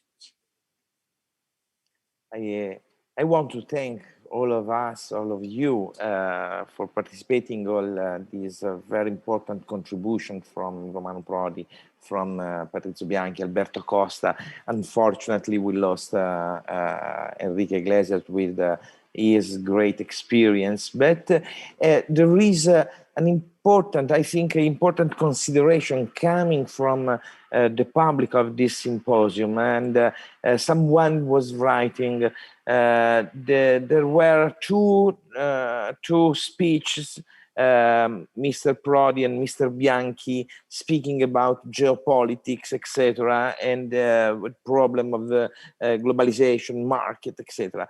And then 2 speeches, one of the Archbishop and one of Alberto Acosta, speaking about integral development, Buen Vivir, etc. But the two dimensions were not fighting against, and the problem is how we can connect these 2 visions, because our positive and generative vision of the world, of the human being, etc. And this, I think, is the main question that we have just in front of us. Respect the nature, Madre Terra, and Pachamama, but also people, also communities and countries. So I think it was very, very intense, and very important. All of us, many students, our PhD, but not only from the PhD in environmental sustainability and well-being, were participating also other students, etc. I think it's important. It was not easy to organize this meeting. We want to thank for the generosity of Romano Prodi, Patrizio Bianchi, Alberto Costa, and Michelle Bachelet. And I think that we can do that also in the future. Just because, let me say, this thing is very rough, but very, very useful. We spent a lot of time to organize this seminar, but we spent only less than 1,000 euro. And before COVID pandemic, to organize this meeting probably was not possible.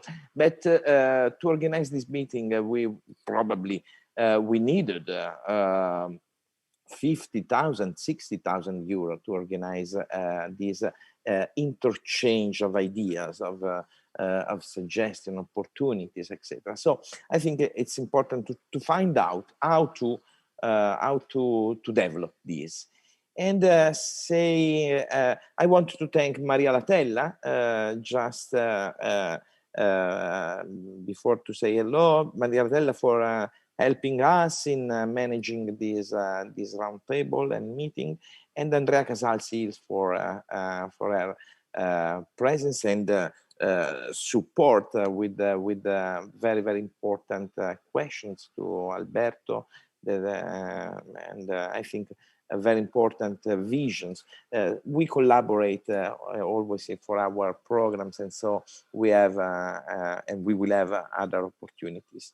So thank you very much for everybody. And now, as you know, we will send some short videos about some partners, the Pontifical University, the Inno4Seeds, and also Amistades. Bye-bye. Thank you to everybody. Muchas gracias. Muy buenas tardes. Thank you, everyone. Good morning, good afternoon, and see you soon.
Académica ubicada en la ciudad de Villarrica, en el sur de Chile. In the city of Villarrica, in the south of Chile, in Gualmapu, a Mapuche territory, surrounded by a unique socioeconomic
una naturaleza.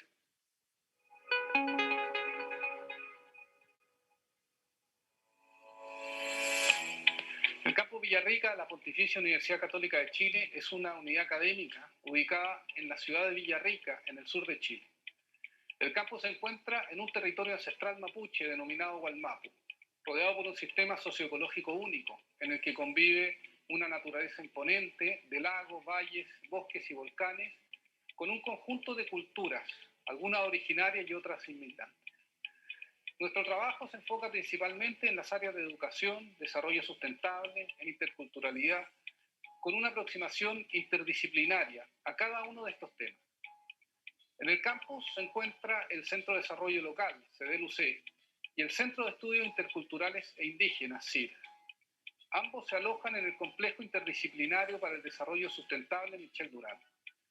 En estos centros se realiza investigación y proyectos en el territorio, en temas como sistemas socioecológicos, planificación local, gobernanza local, desarrollo económico local y turismo sustentable, educación para el desarrollo sustentable, políticas de reconocimiento de pueblos indígenas, revitalización de la lengua mapuche, el mapuzungún, puesta en valor del patrimonio natural y cultural, entre otros. En educación trabajamos en la formación de profesoras, profesores y educadores desde un enfoque de educación inclusiva, incorporando elementos propios del territorio en el que se encuentra la universidad. Inspirados por la encíclica Laudato Si del Papa Francisco, estamos comprometidos con el cuidado de la casa común y la sustentabilidad como el gran desafío global de nuestra era.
Querido Sergio, un abrazo grande. Olá, Sergio. Jade. ¿Cómo estás? Bien. How are you? Great. Ahora somos amigos. No. We're now friends. No somos solos. Jade, invita Iglesias para la outra semana.